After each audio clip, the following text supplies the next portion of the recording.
Welcome back, guys. This is your friend, the D and WhatIf, with another fanfiction. This is the first part of What If Deku Fought Heroes Alone. All credits for this video go to their respective authors, so please support the real author. Check out the link in the description for more details. Please give this video a like and subscribe to the channel if you want more videos like this. Now let's get into the fanfic. We'll be having all of you participate in a special exercise. The principal of UA High, Nezu, stood on a stage. The entire first-year hero course sat there in anticipation. A special exercise, even in the top hero school, was a rare occurrence. Both heroics classes were excited for this special exercise. One student in particular was pumped, determination flowing through her. Uraraka Achako was like many of the hero hopefuls in her class, as she had a goal in mind she was out to reach. Only 2 of her classmates knew about her goals, and she was hoping that she could work with them in this special exercise. We have this particular special event take place during the end of each fall to test everything you have learned over the first 2 semesters in your eventful summers, Nezu explained, making the audience wait in anticipation. Are you excited, Uraraka-san? A familiar voice called next to her. She turned with a bright smile that matched the sun towards the boy she held deep feelings for, and spoke. Of course I'm excited, Deku-kun. I wonder what it is, Uraraka whispered to Deku when suddenly the principal continued. We will have our annual Heroes vs. Yakuza exercise. Nezu smiled proudly, though he was shocked when no one seemed excited. No one reacted until a tall, blue-haired boy raised his hands waiting to be called on. Luckily, the principal decided to answer her friend's question. Have a question, Ida. Sir, what is a Yakuza? Suddenly it dawned on her that the Yakuza generally didn't exist anymore. Her first, and possibly last, encounter with a Yakuza family was with the Shy Hasekai. I see. It seems like most of you are not aware of the criminals that used to rule Japan from the shadows for centuries. A Yakuza is a criminal organization that deals with many illegal activities, depending on how they run their operations. They nearly became extinct after the rise of All Might, Nezu explained, making everyone stare in disbelief that such a feat was possible, almost wiping out an entire brand of criminals. Impossible, though, it was All Might. Another student from their sister class spoke up with his hand raised. If they're extinct, then why are we learning about them? We're extinct, young man. Recently we discovered a few rising crimes related to Yakuza encounters. Nezu showed a few symbols, one she instantly recognized as the Shy Hasekai. They're rising again, she thought, cold fear gripping her chest. That's not all, as dealing with a Yakuza organization is extremely dangerous and isn't anything like a bank robbery or a serial killer. You could theoretically take down a drug ring or 2, but a Yakuza family works bigger than that, as they deal with many departments in the underworld. Nezu spoke in a serious tone that gave the message out to everyone listening.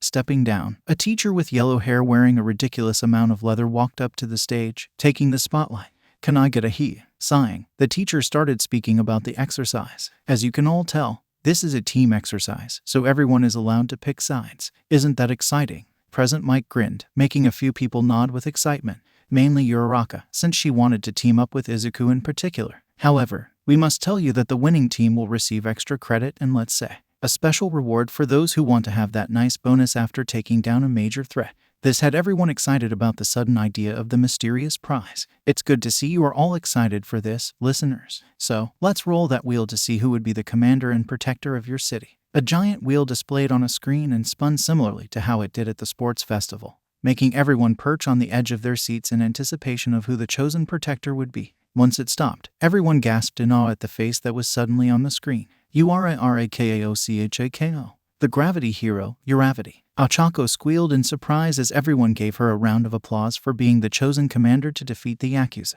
I got it. Deku, I'm commander. I'm so happy for you, Uraraka-san. Deku smiled, giving her a thumbs up in his attempt to encourage her. And who would be the evil boss set to destroy the heroes? It is. The wheel spun again, and people weren't that excited about possibly being a villain, but everyone was still curious on who it was going to be. The wheel stopped and everyone turned towards the green-haired boy sitting next to her. Midoriyaizuku. He was shocked and probably nervous from suddenly having all eyes shift to him, the others scoping out the villain of the exercise. He turned towards her nervously and spoke in a soft voice. I guess we aren't going to be on the same team, huh, Uraraka-san? It's okay, Deku, I'm sure you'll do great. She gave a small smile, unsure of how to help her friend not take the exercise seriously. Thankfully, Mike came to the rescue and started speaking up again. Now that we have our 2 leaders, I will say that whatever side you choose, you cannot switch after you vote. This exercise will take place in a far-off training site called Ground Alpha, and the event will be 5 days long. Make sure to pack for a week's supply of necessities. 5 days, that is a long time. Ada commented in a thinking pose. Step up and enter the booth in a calm manner, no peeking to see if one group has more than the other or pairing up with friends, Mike announced as Aizawa and Snipe strolled in with 2 boxes and a set of curtains. While everyone was making it to the booths, both Deku and her walked towards Nezu and asked a few questions. Principal Nezu, we have a few questions for this exercise. Yes, I was gonna tell you after the votes, but now is perfect as any. So what do you want to know first? Nezu asked, turning towards Ochako. First off, what are objectives, sir? Ochako asked, determination in her eyes. Ah yes, all the heroes have to do is catch all the Yakuza members before the 5th day to secure your victory. As for the Yakuza, you simply have to take the heroes out of commission. This could mostly be done by killing them off, Nezu explained, and both leaders were horrified by the Yakuza's way of winning. Deku, being the worrywart he is, decided to ask an important question. How is death in this exercise determined? Quite simply, if a hero falls unconscious in battle by the hands of a villain, they are considered defenseless, resulting in death. However, there are other options you can come up with, as the best option for effective kills is using paintball guns. Each shot would be analyzed by the gun expert Snipe to determine if it was a kill shot, Nezu explained, making both of them sigh in relief that they don't have to severely hurt each other. Okay, but what about classes? She asked, hoping this planning won't interfere with her studies. They will be put on hold until after the exercise, as you will have to focus on plans, training, and teams to help run your agency, Nezu informed her. Deku was about to speak up when the voice hero started speaking again. All the votes have been cast, so let us see who would be on whose team. Turning towards the projector, Ochako was shocked at what she saw. There were no volunteers for the Yakuza team. Everyone decided to join the hero team instead, leaving Deku by himself. Everyone was shocked at the one-sided team up, but there was one person more shocked than everyone in the room. Turning towards the green-haired boy, what Ochako saw made her heart ache. She witnessed betrayal across his face as he looked down in shame. Deku, she called softly. Isn't this a bit unfair? Mike asked Nezu in an unsure tone. Yes, I guess I would have to make he didn't get to finish, as someone spoke up. No, everyone turned to stare in shock at the green-haired boy glaring at the principal with fiery rage in his eyes. No, but Midoriya, this is unfair. The blonde tried to reason with the kid. Life is unfair, it's up to us to counteract that. Deku spoke up as Ochako had flashbacks to the first day of school. Turning around, she was met with her wide-eyed homeroom teacher. Mr. Midoriya, surely you don't wish to face all the students? It would be a Nezu didn't get to finish again as Deku cut him off. I'm sure, sir. If they want to stay on the safe side and leave me alone to fight a losing battle, then let them. He spoke up, gaining a few guilty looks from his peers. Little listener, you will be outcasted, and Mike shut up when the boy glared at him with pure determination in his eyes. This isn't the first time, but this will definitely be the last time I'm outcast again. Let me prove myself that I can win this war. Besides, heroes often are outnumbered in real life. Deku spoke with such anger and determination that Ochako was scared of what was going through her friend's head. Looking around, she wasn't the only one. Many of her peers had worried faces, and some even grinning at the easy win. Nezu stared at Deku for a long time, until he fixed his collar and turned towards the crowd. Congratulations on joining your respective teams, and please make sure to give it your all. A real plus ultra performance. Principal Nezu, you can't be serious. Ochako asked incredulously, staring at the dog, rat, bear as if he actually grew a second head. Young Midoriya wished to fight you all his own way. I will allow him. All you have to worry about is capturing him, young Uraraka. It should be fairly easy with much resources and manpower on your side. Principal Nezu spoke while walking towards Deku, both chatting and turning to walk away. Before he was out of the stage, he turned towards her, giving a small smile as he shouted, giving a thumbs up. Let's do our best. Ochako didn't know how to feel about fighting her crush in an impossible situation for him. However, she didn't want to disappoint him, so she gave a shaky thumbs up for him too. She wondered who would win, the young heroine with the world backing her up, or the young Yakuza outcast by society. It was the day before the exercise, and Ochako was incredibly frustrated with her position as leader. It had already been a few days, yet hardly anything productive had been achieved on her part. Many hero students apparently decided to slack off on their training,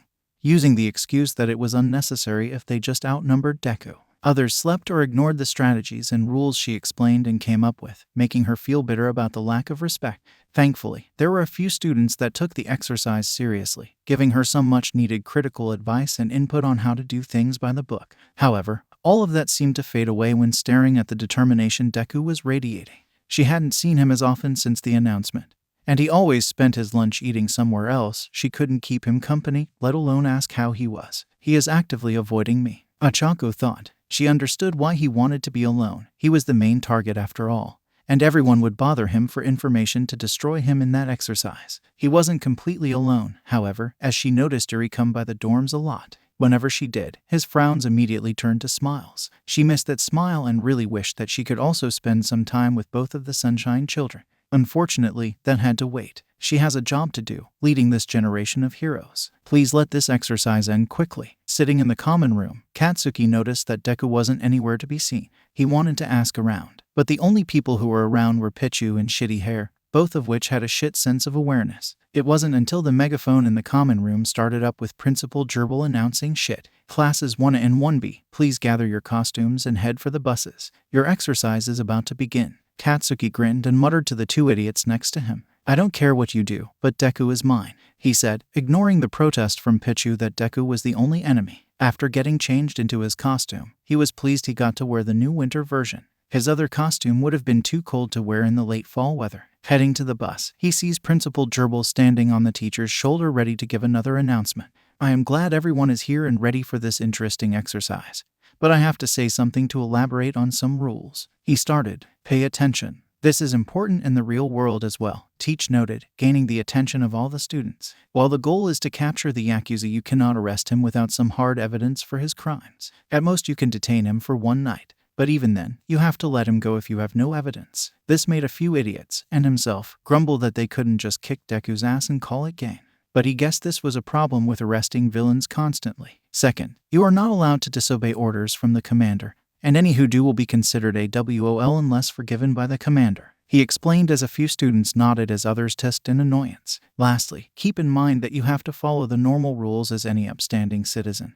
And remember, your job is to protect citizens and keep them safe first. Capturing the villain is secondary." The rodent finished with everyone agreeing on that last part. Well, mostly everyone. Good. Now board the bus. This exercise has officially begun. Teach was, predictably, pointedly already climbing into the bus. Katsuki grinned, boarding the bus as he thought to himself, "Better not disappoint me, Deku." Making their way through the city, the students admired the sheer amount of activity there was throughout the training ground. There were robots dressed as civilians and many first-year students of various departments walking around and even running their own stores or offices. They passed by a few suburbias, parks, and even high-rise areas until they were in the middle of it all. Faces pointed towards their final destination, a medium-sized building with a hero sign on it, with many windows and a nice garden. Getting off the bus, Aizawa quickly made his way in, leading them to their headquarters. Everyone followed him in, though many were distracted, admiring their own makeshift hero agency. Turning around, Aizawa began to speak. "Normally when you go pro, you will eventually have your own places to live, but most agencies do offer free living spaces and take a cut of your check to provide for rent, which is the lesson you will all have to take, so use this space and the resources wisely. Sleep in pairs, have your own rooms, it's up to you, I don't care. Your mission has officially begun." With that lovely introduction to the base out the way, he went straight back to the bus as it drove off, leaving them all baffled by the lackluster arrangement and cryptic mannerisms of the teacher. Taking a deep breath, Ochako turned towards her peers and put on her best shaky smile as she was now officially the boss. I know I'm in charge, but I am one person so I will be officially picking team leaders. Ada, Kendo, you are both capable of leading people, so I need you two to be my hands at leading this operation, all right?" "Of course, Uraraka," Kendo replied, giving a thumbs up. "I will do my best to serve you, ma'am." Ada bowed, making Ochako giggle at her friend's role-playing. "Good. Now how much room do we have, Jiru?" Ochako asked, turning towards the girl leaning on a wall in the common room reading the brochure. 10 bedrooms, 2 bathrooms for boys and girls, a supply room, boardroom, a basement area with cells and an interrogation room, and we are all in the common room currently," Jiru replied, passing the pamphlet around as she already memorized it. Ochako nodded in approval and turned towards the crowd. "Good. Now, we all have to share, so 4 of those rooms will belong to the girls and the rest will go to the boys. You can draw straws if you must." Everyone mostly seemed okay with the arrangement, aside from a few who were unsure or complaining that they liked sleeping alone, until Ochako continued. "Go unpack immediately and let's all do our best. I want Kendo and Ida to help me set up squads and pick patrols routes for everyone, so please pick someone to take their bags to their respective rooms." After a morning of everyone unpacking and some already relaxing into their own personal groups, Ochako called a meeting. "Glad to see everyone has settled in. We have made teams and posted them on the screen. If you please, Kendo." Kendo obliged with a smile as she pressed the remote connected to their built-in computer. It promptly displayed the organized teams. Team 1, Uraraka, Yaoyorozu, Kirishima. Team 2, Shiro, Tokoyami, Kendo. Team 3, Kodai, Todoroki, Ida. Team 4, Anjiro, Tsuburaba, Tsunotori. Team 5, Mainta, Kaminari, Kaibara. Team 6, Tsuyu, Shoji, Awase. Team 7, Ashido, Komori, Bondo. Team 8, Shishida, Shizaki, Tetsu. Team 9, Koda, Kamakiri, Shota. Team 10, Jiru, Takage, Kiwaro. Team 11, Bakugo, Hagakure, Honuki. Team 12, Monoma, Yanagi, Aoyama. Team 13, Fukudashi, Tsuburaba, Rin. With everyone finding their teammates, Ida decided to speak up before anyone started voicing their opinion. We tried to divide as best as we could so that we can cover each other in terms of compatibility, strengths, and benefits, such as Team 10. Ochako took her turn to elaborate on Ida's small analysis for the group. Team 10 consists of search and reconnaissance-focused heroes, so that if Deku is hiding in a certain area they will find him. And they seem pretty chill and don't seem like ripping throats. Unlike some people, this caused the whole team to giggle, with Takage resting her head on an embarrassed Jiru proving their points. Ding dong. Pausing all their fun, a few students led by Kendo made their way towards the door, opening it. Everyone waited impatiently to see what could have possibly been so important as to disrupt their first meeting. Kendo came back presenting a CD that had the words "Play Me" written on it. We found this in an envelope outside on our doorstep. It's probably from Midoriya. Think we should dispatch a team now? Ochako blinked, stunned that he was starting things off so soon, and nodded in confirmation before turning towards the group. Teams 6, 8, and 13 go ahead and search for Deku. We will check the security footage as soon as we can to see where he went.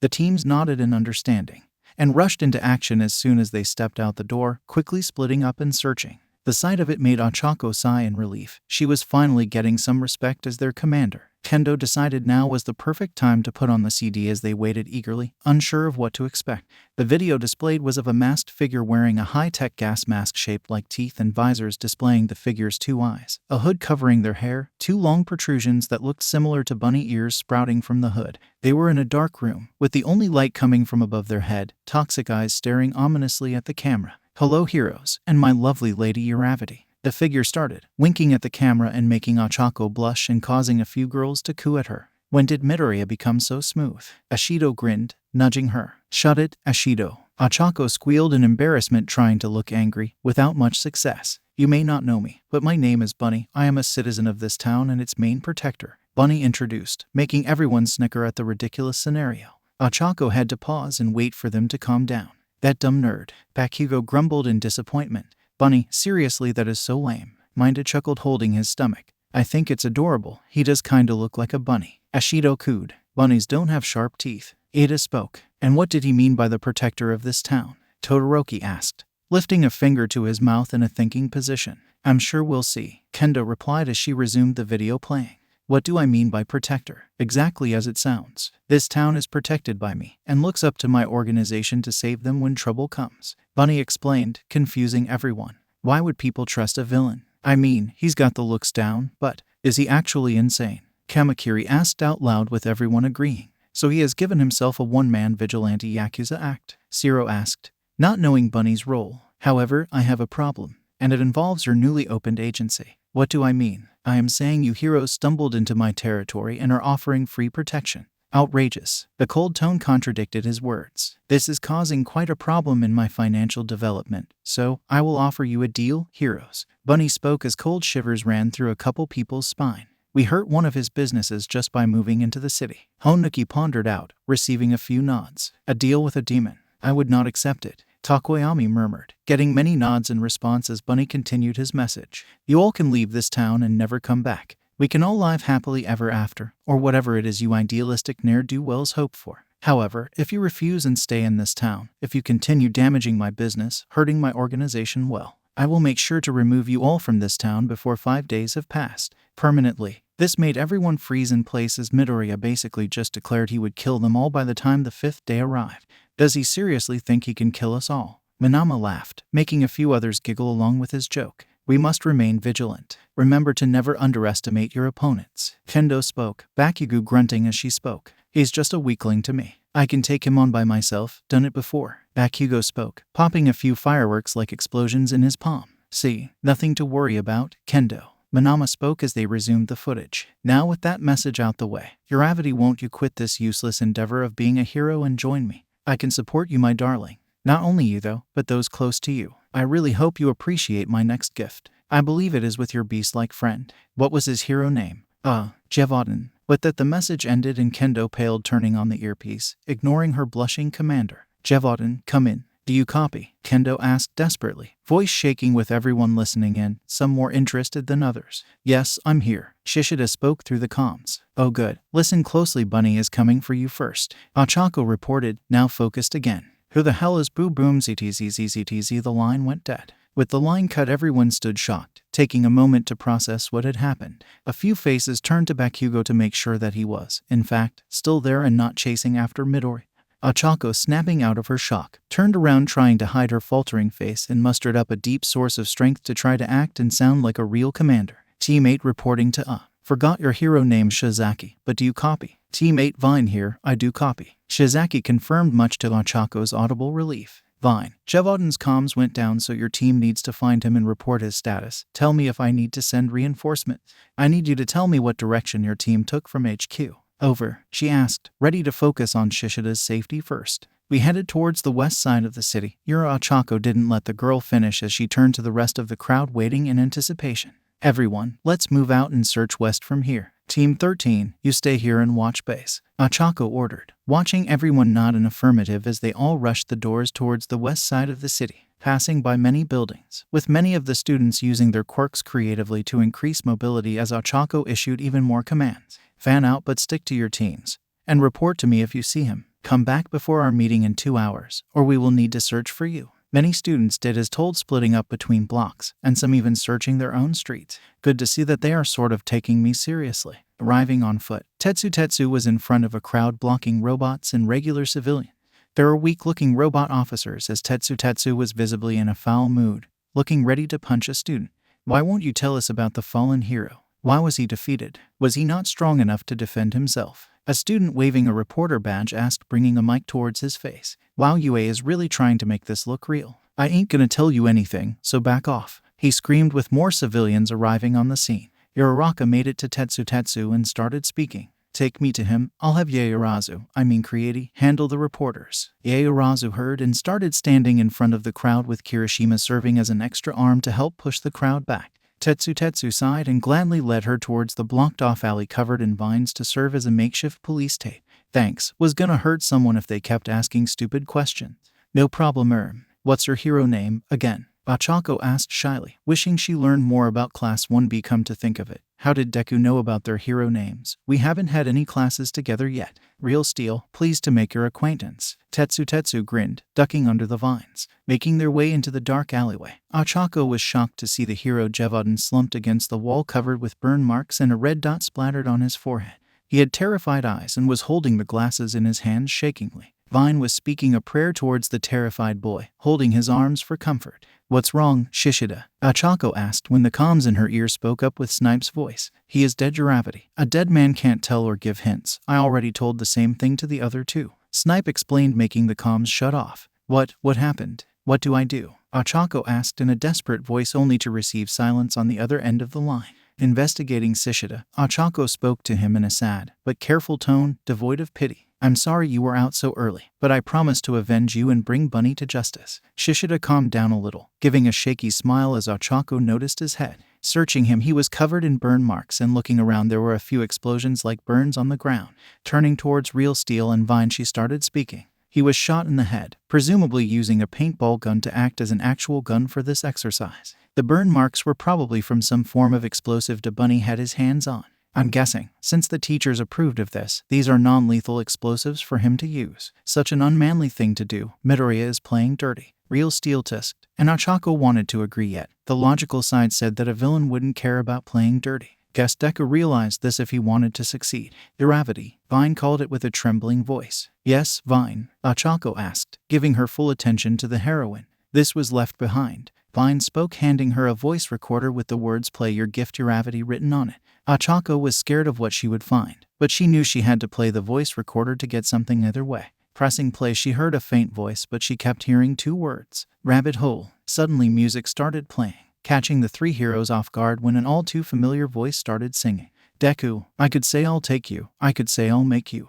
but underneath, all I plan to do is break you. You could be my breakthrough. Watching demons wait till I leave you, and they can initiate you. This left Shiozaki shivering at the voice, sounding so cold even Tetsu seemed unnerved. No one understands me, too scared to command me. Walking through an empty underworld of demons dancing. No one understands me, too scared to command me. Walking through an empty underworld of demons dancing. Ochako trembled when the beat started up, and it was as if Deku felt apathy and alone, making her want to comfort him, yet the fear was taking control of her. Why am I too scared to move? I'll drag you into my home. Lose you deep in my thoughts. Fall inside the rabbit hole again. I'll drag you into my home. Lose you deep in my thoughts. Fall inside the rabbit hole. Agai. Crash. Ochako stared dumbfounded by the sheer rage radiating off the vine-haired girl as she grabbed the voice recorder with her vines and smashed it on the wall. It took a while, but she finally calmed down, taking a breath before turning towards her. Sorry, Commander, but I felt deep fear listening to that and wished not to be tainted by this demon's words. Shiozaki spoke, walking away to comfort herself. Tetsu sighed, placing a hand on her shoulder and muttered,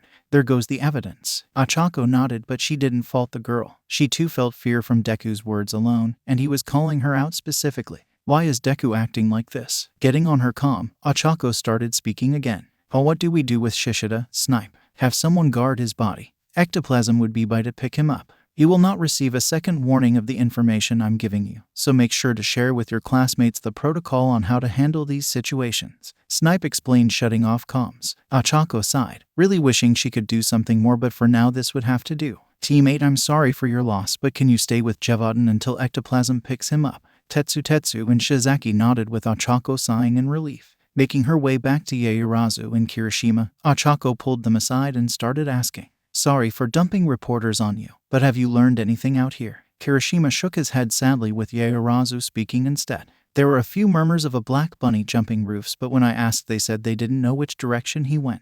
Ochako nodded, taking the information in, and turned on her comm for the whole team. "Everyone, meeting is about to begin. If you haven't reported anything, then I'm guessing he got away. Make your way back to base and keep an eye out for anything shady." Getting affirmatives, Ochako also made her way back to base, trembling with every step. "Bunny, I will capture you." Getting confirmation that he had to go back to HQ, Ada rushed to it, knowing his enemy, although outnumbered, is not someone to be underestimated, and refusing to give him more time to act. Normally Ada would do as ordered, not for the simple command but the respect he had for Uraraka. However, thinking back to that first day where his best friend was announced, he felt bad for choosing the hero's side. The way Midoriya reacted and declared himself going solo. Most of his peers thought he was overdramatic, but he saw his eyes. The eyes that were hurt and betrayed. He wanted to change his vote, but the damage has already been done. I failed him. Once again, I didn't act like a friend. All he could do now was fight Midoriya and give it his all. Show him that his friends were taking him seriously and would not underestimate him. Part of him wishes to just give Midoriya the win. Yet it wouldn't be fair, it wouldn't be heroic, and it will undoubtedly affect their grades, as this was still an exercise. Clang, stopping in his tracks, Ada turned towards the direction of the noises and recognized that he was in the city part of the training grounds. Examining the people and robots, Ada could see no one else was bothered by the sudden noise. It could be one of the robots accidentally hitting something metal. He was about to leave and ignore it when he saw a shadowy figure peeking outside a wall from an alleyway. Once Ada laid eyes on it, the figure disappeared, making Ada suspect Midoriya was spying on him. Rushing to the alleyway, Ada suspected to find Midoriya or anyone else there, but was surprised to see a red splatter of blood on the floor, with the figure having a small knife in its back. "This reminds me of no. It couldn't be. Midoriya wouldn't go that far for an exercise, would he?" Rubbing his eyes, he opened them up to see that no one was there at all. The figure was gone, and not even the trace of blood or the knife was present, suggesting they were here at all. My mind must be playing tricks on me. This alleyway does seem similar to the one that Tensei was found in. Rushing away, hoping not to miss the meeting, Ada thought to himself, Midoriya may be a pragmatic person, but he wouldn't go that far for an exercise. He was still his friend, right? That didn't change because of the exercise, right? When Ada arrived, being the last one to arrive, Uraraka sighed in relief that everyone made it back uninjured. Turning towards the confused team, Uraraka decided to give them the news. "As you know, Dabunny attacked Jevaden and succeeded in his gift from me." Uraraka started, making Ashido raise her hand. "What kind of gift?" she asked excitedly. Refusing to answer, Tetsu decided to save her from her embarrassment.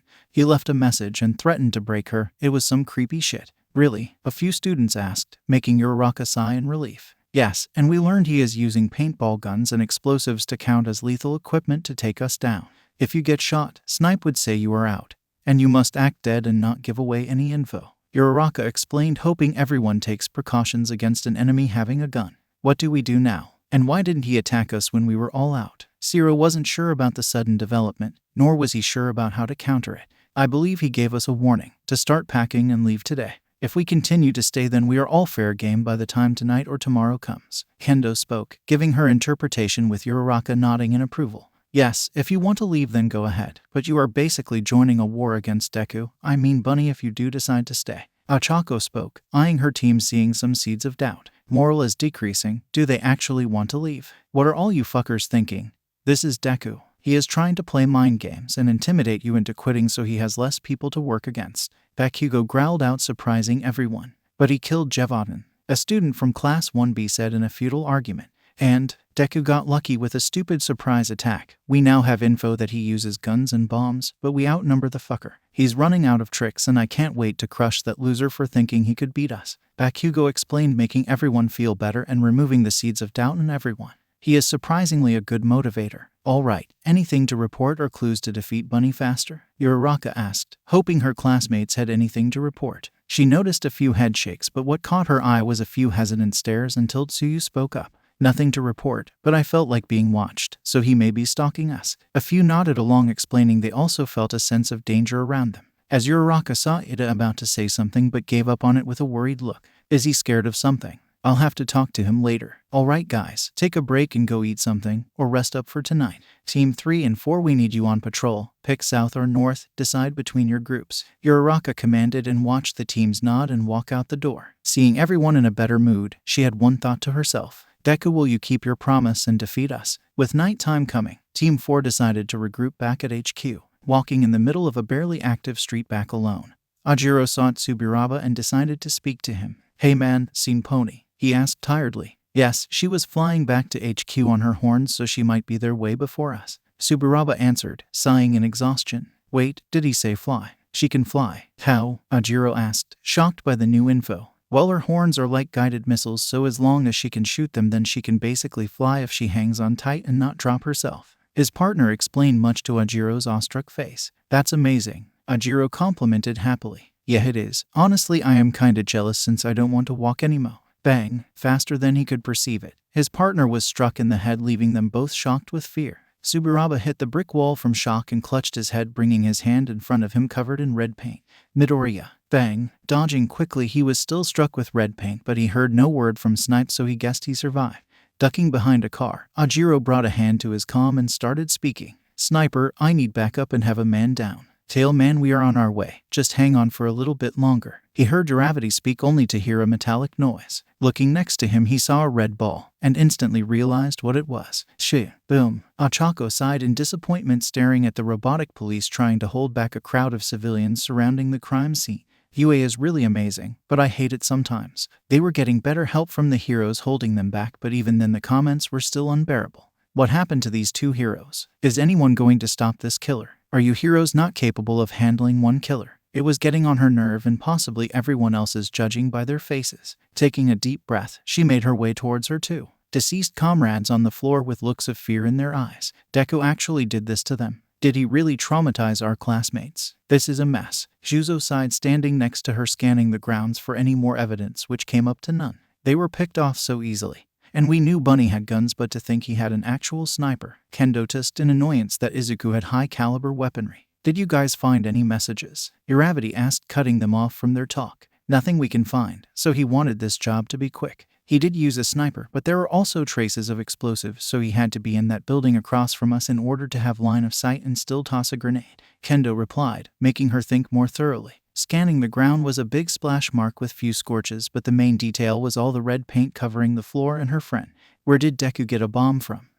I see. Let's wrap this up and head back to base. I want Team 12 out for tonight and have a team always on comms for status reports. Tell Team 7 to sweep that building and return back to base once they are done. Gravity ordered, walking away from the crime scene with Red Riot and Creati by her side. What do I do? A voice called out, with Uraraka turning towards her ally. She was a blonde American with horns sticking out of her head. She had red puffy eyes and a sad smile on her face, making her feel bad for the girl. Pony, if I remember correctly. There's nothing you can do now, but we will give you a role tomorrow because you already went out on patrol. Okay. Uraraka explained, hoping her comrade wouldn't take sitting at HQ personally. I understand. Pony sighed, walking with the group back to HQ. With nearly everyone near base, they saw a taxi parked in front of their HQ with a robot on the wheel. Did anyone order a taxi? Uravati asked, making most of the heroes shake their head no. Then who did? Boom. Everyone took cover, with some heroes shielding others reflexively from flying shrapnel. Why did the taxi blow up?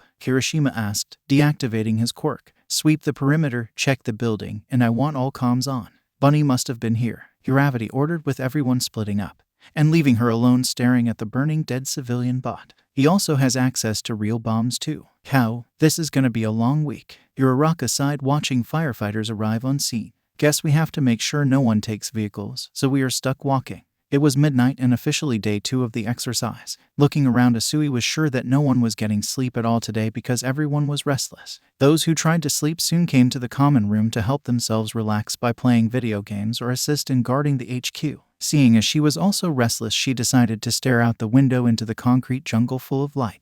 To think UA could actually make a functioning city. A scream echoed across the common room as all eyes immediately landed on Koda. Bro, is something wrong? Kirishima asked, running up towards the shy hero. Sorry, it's just that I was watching a bird and a spider attacked it, Koda said shyly, making everyone's sweat drop. Seriously, don't scare us like that, dude. We thought Midoriya was about to attack us. A 1B student sighed in relief. Wait, spiders can attack birds? Kaminari asked, shocked by new information. Not really, unless it is one of those giant spiders such as tarantulas. The Green Mantis kid explained, making Kaminari shriek in horror. Choosing to ignore them, Asui checked out the window only to see a pair of yellow gleaming eyes startling her away from the window. Kiro, what is it, Sue? Achako asked, making her turn towards her swiftly.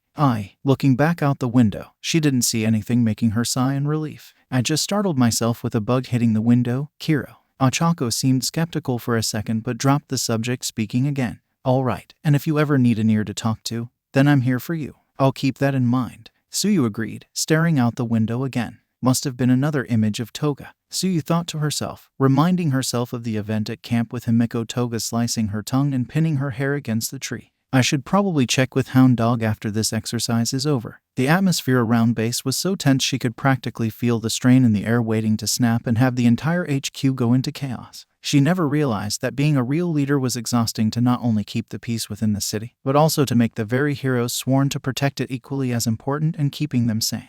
Why is everyone acting so weird? Midnight was nearly over, and Bunny hadn't shown up once. Now normally this would be great, or maybe just her friend sleeping, but after what Izuku did today, she didn't want to underestimate him and let her guard down.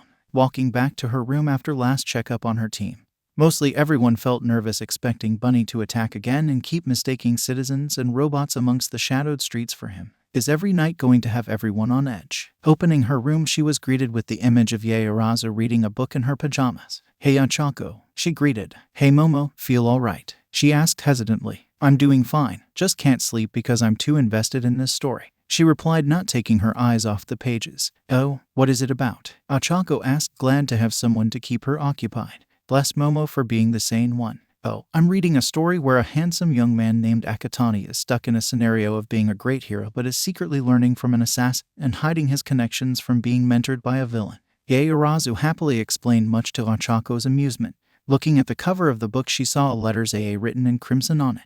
Maybe I should read it later. Why are you reading it? Achako asked, laying down on her bed. Yaoyorozu thought for a moment before answering her question. Honestly, I love the romantic morals of it. Romantic morals? Achako questioned, now giving her full attention. Wait, she reads romance. Would you date someone villainous, even if they have done nothing legally wrong and wanted to help others? Momo asked her, finally looking up from that book. Thinking about it, Deku is supposed to be the villain of this exercise and has shown a dangerous side than what she was used to, despite all the red flags saying to not like him at the end of the day. This is just Deku giving a plus ultra performance and has done nothing wrong. At heart, Deku is the sweetest and brave man she knows and would make a great hero for the morally right choices. He isn't a villain and would never be a cold-blooded killer.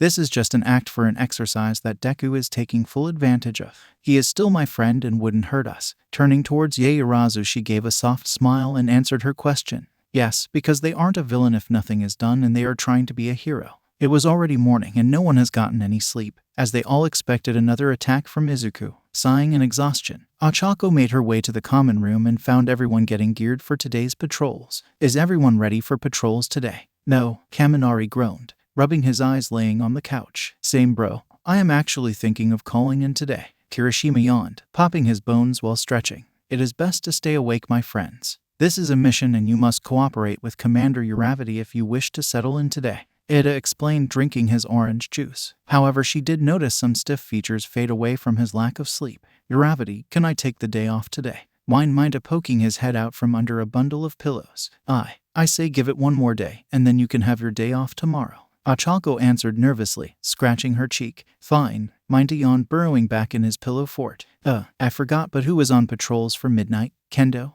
Uraraka asked, staring in shock at the girl downing a mug of coffee instantly. Sighing in relief, she raised an eyebrow and spoke. What? Don't look at me like that. I love coffee. Sorry, was just surprised is all. Uraraka explained, waving her hands defensively. It's fine. As for who was on midnight patrols, they were 7 and 13. Kendo replied, refilling her mug. I see. Anything suspicious they reported? Uraraka asked, sitting on the stool. Nothing to worry about, besides just the occasional comm check. Though they definitely felt like being watched, but I just chalked that up to paranoia by surveillance or other students. Kendo replied, downing her second mug. Save some for me. Takoyami replied, grabbing a spare mug, making his way towards the coffee maker. Thanks, I am about to head out, but I'm just waiting on Momo. Uraraka explained, adjusting her weighted pressure bands. All right, stay safe, command. Boom. A huge explosion rocked the entire building, immediately having everyone on guard. What was that? Kamakiri asked, producing his blades ready for an attack. Did Bakugo find Midoriya? Mina asked, glancing around. I'm right here, fucking raccoon eyes. Bakugo growled out in a battle-ready stance at the corner of the room. An explosion, I presume, but I am detecting a cry for help in the restrooms, Shoji explained, already dashing towards the area. Nearly everyone followed suit, with others getting quickly geared. As they arrived to the east side of HQ, only to find it completely caved into the sewer system. What the hell happened? Kaminari asked, slightly panicking. Help. A voice called out from the girls' side of the restroom. We are coming, Minda declared, rushing towards the girls' side only to be grabbed by Tsu. I'll hold him, go. Tsu spoke up. Uraraka immediately went ahead and dashed towards the cave-in on the girls' side, only to find a battered and naked Jiru struggling to lift a concrete slab off an equally naked Momo. All your neck. Fucking help me get this off of her. Jiru roared out, snapping her out of her embarrassment. Right, Uraraka stated, heading towards Jiru's side and using her quirk on the slab. Jiru lifted the concrete off of Yaoyorozu and immediately checked her. She was barely conscious and was struggling to stay awake. She is fine, but she hit her head and is awake. Was there anyone else near? Uraraka asked, lifting up Momo gently. No, it was just me and her, and suddenly the bathroom floor blew up and we fell in.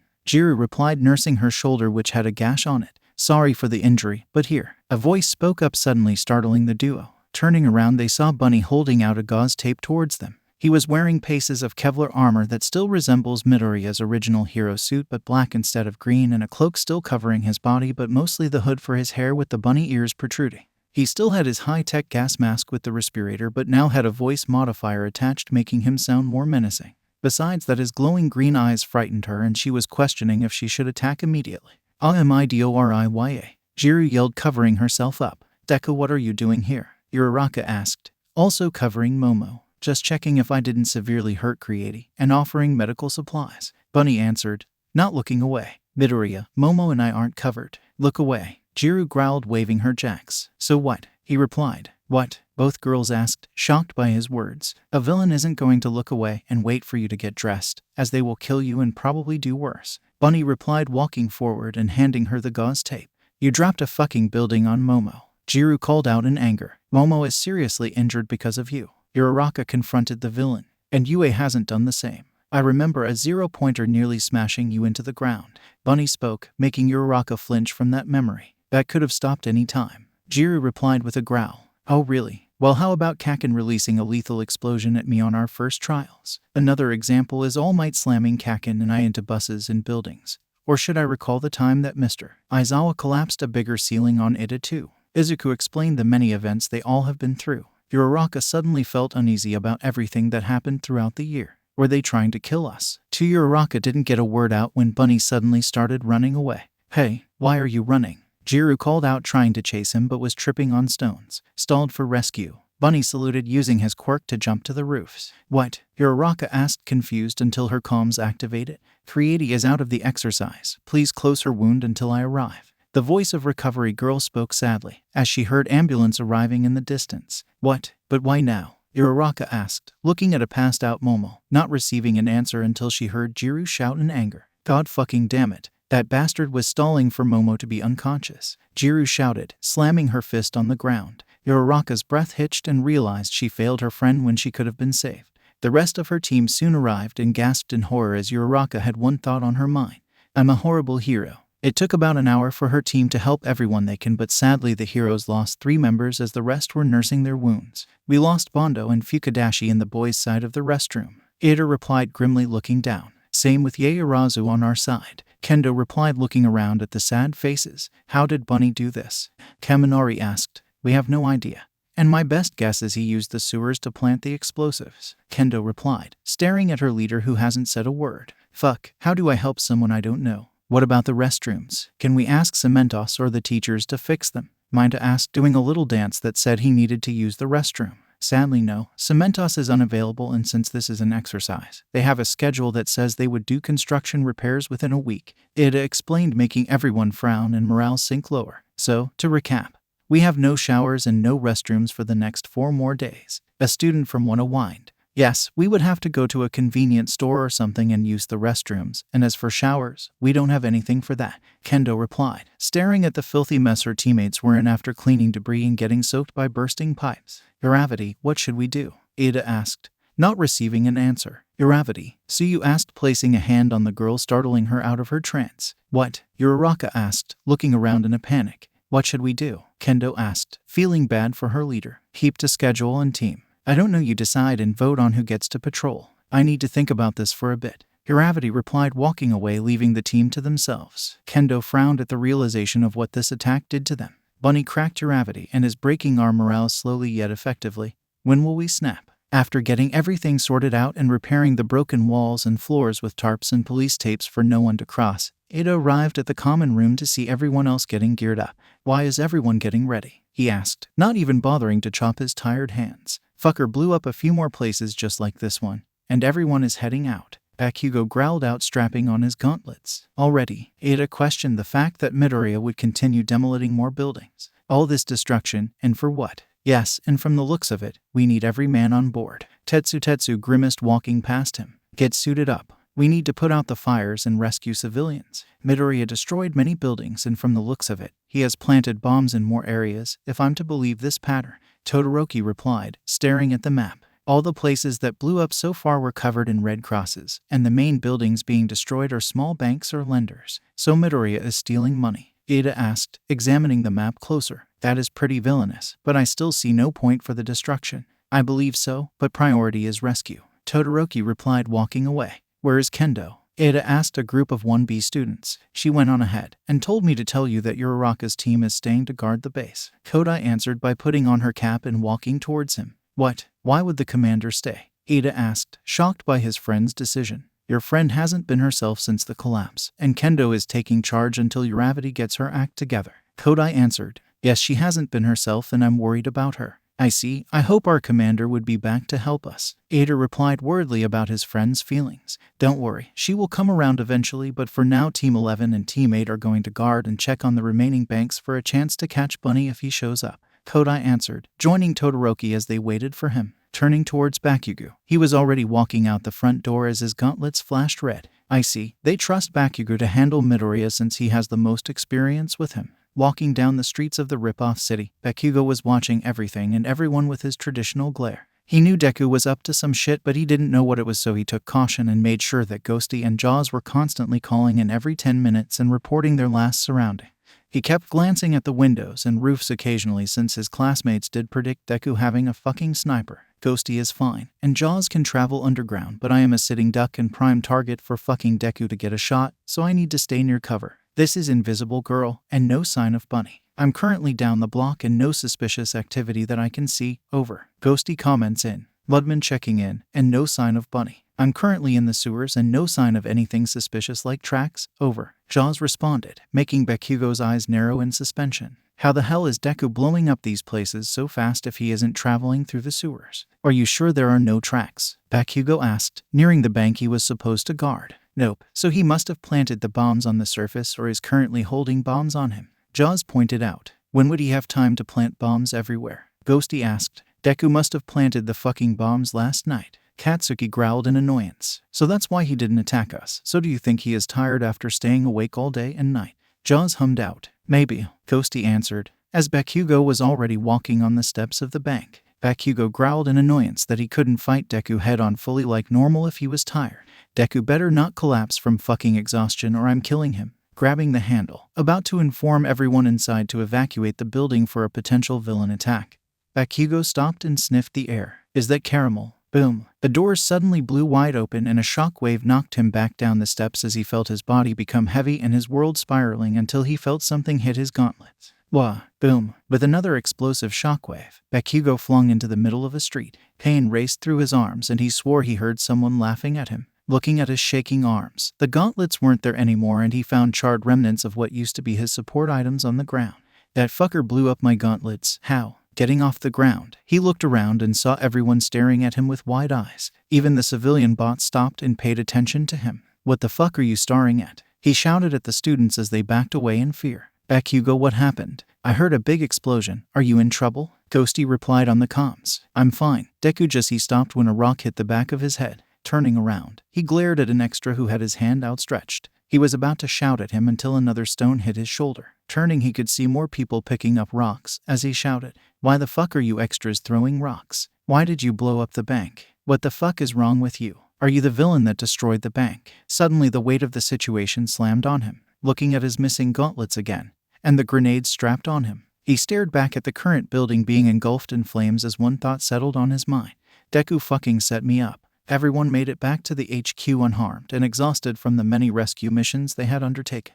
Well, mostly everyone. Kirishima sighed, staring at his friend getting bandaged by Hagakure as he grit his teeth in anger with Uraraka in front of him. You want me to fucking stay put? Bakugo asked, glaring at the gravity user. Yes, the bunny clearly was trying to frame you and it worked. And we now have those fucking reporters knocking on our doors questioning what happened and a couple of civilians asking for you to be arrested.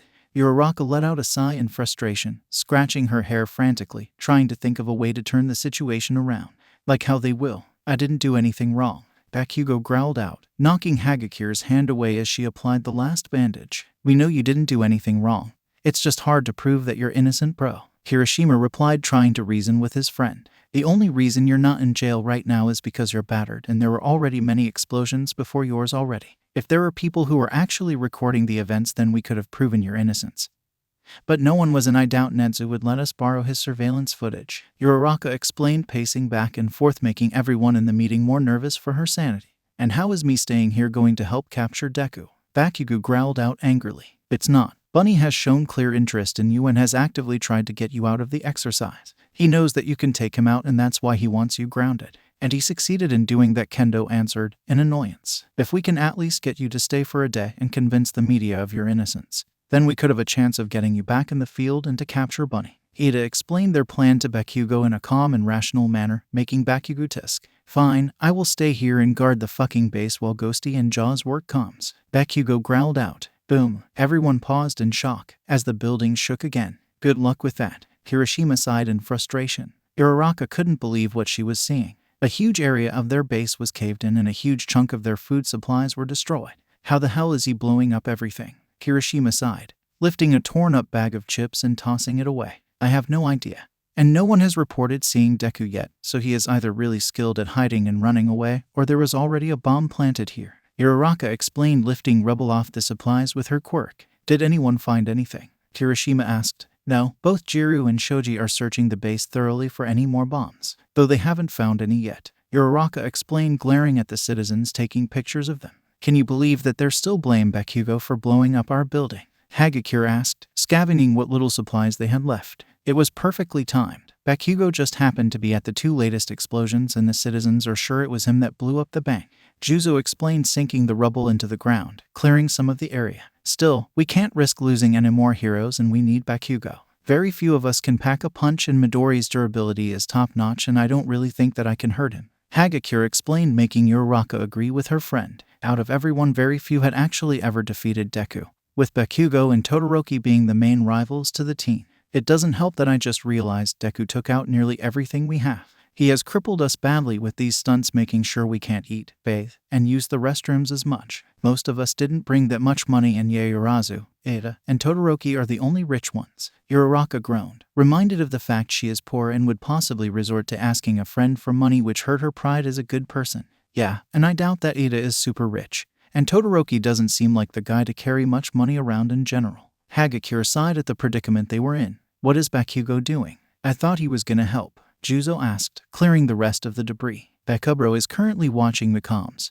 and setting up more cameras around the base. He is super pissed and wants Midoriya to try and blow something up again. Kirishima replied, carrying a large box of damaged supplies and rations. Night's almost near, so should we call everyone back? Hagakure asked, carrying a small bag of what she could scavenge. Yes, Deku should be just as tired as we are, so now would be the best time for everyone to sleep, Uraraka explained, walking back into HQ. He wouldn't try anything this night, would he? I'm not sure if anyone is gonna get enough sleep today, Uraraka thought as she exited her room to find everyone in their hero costumes all laying in the common room.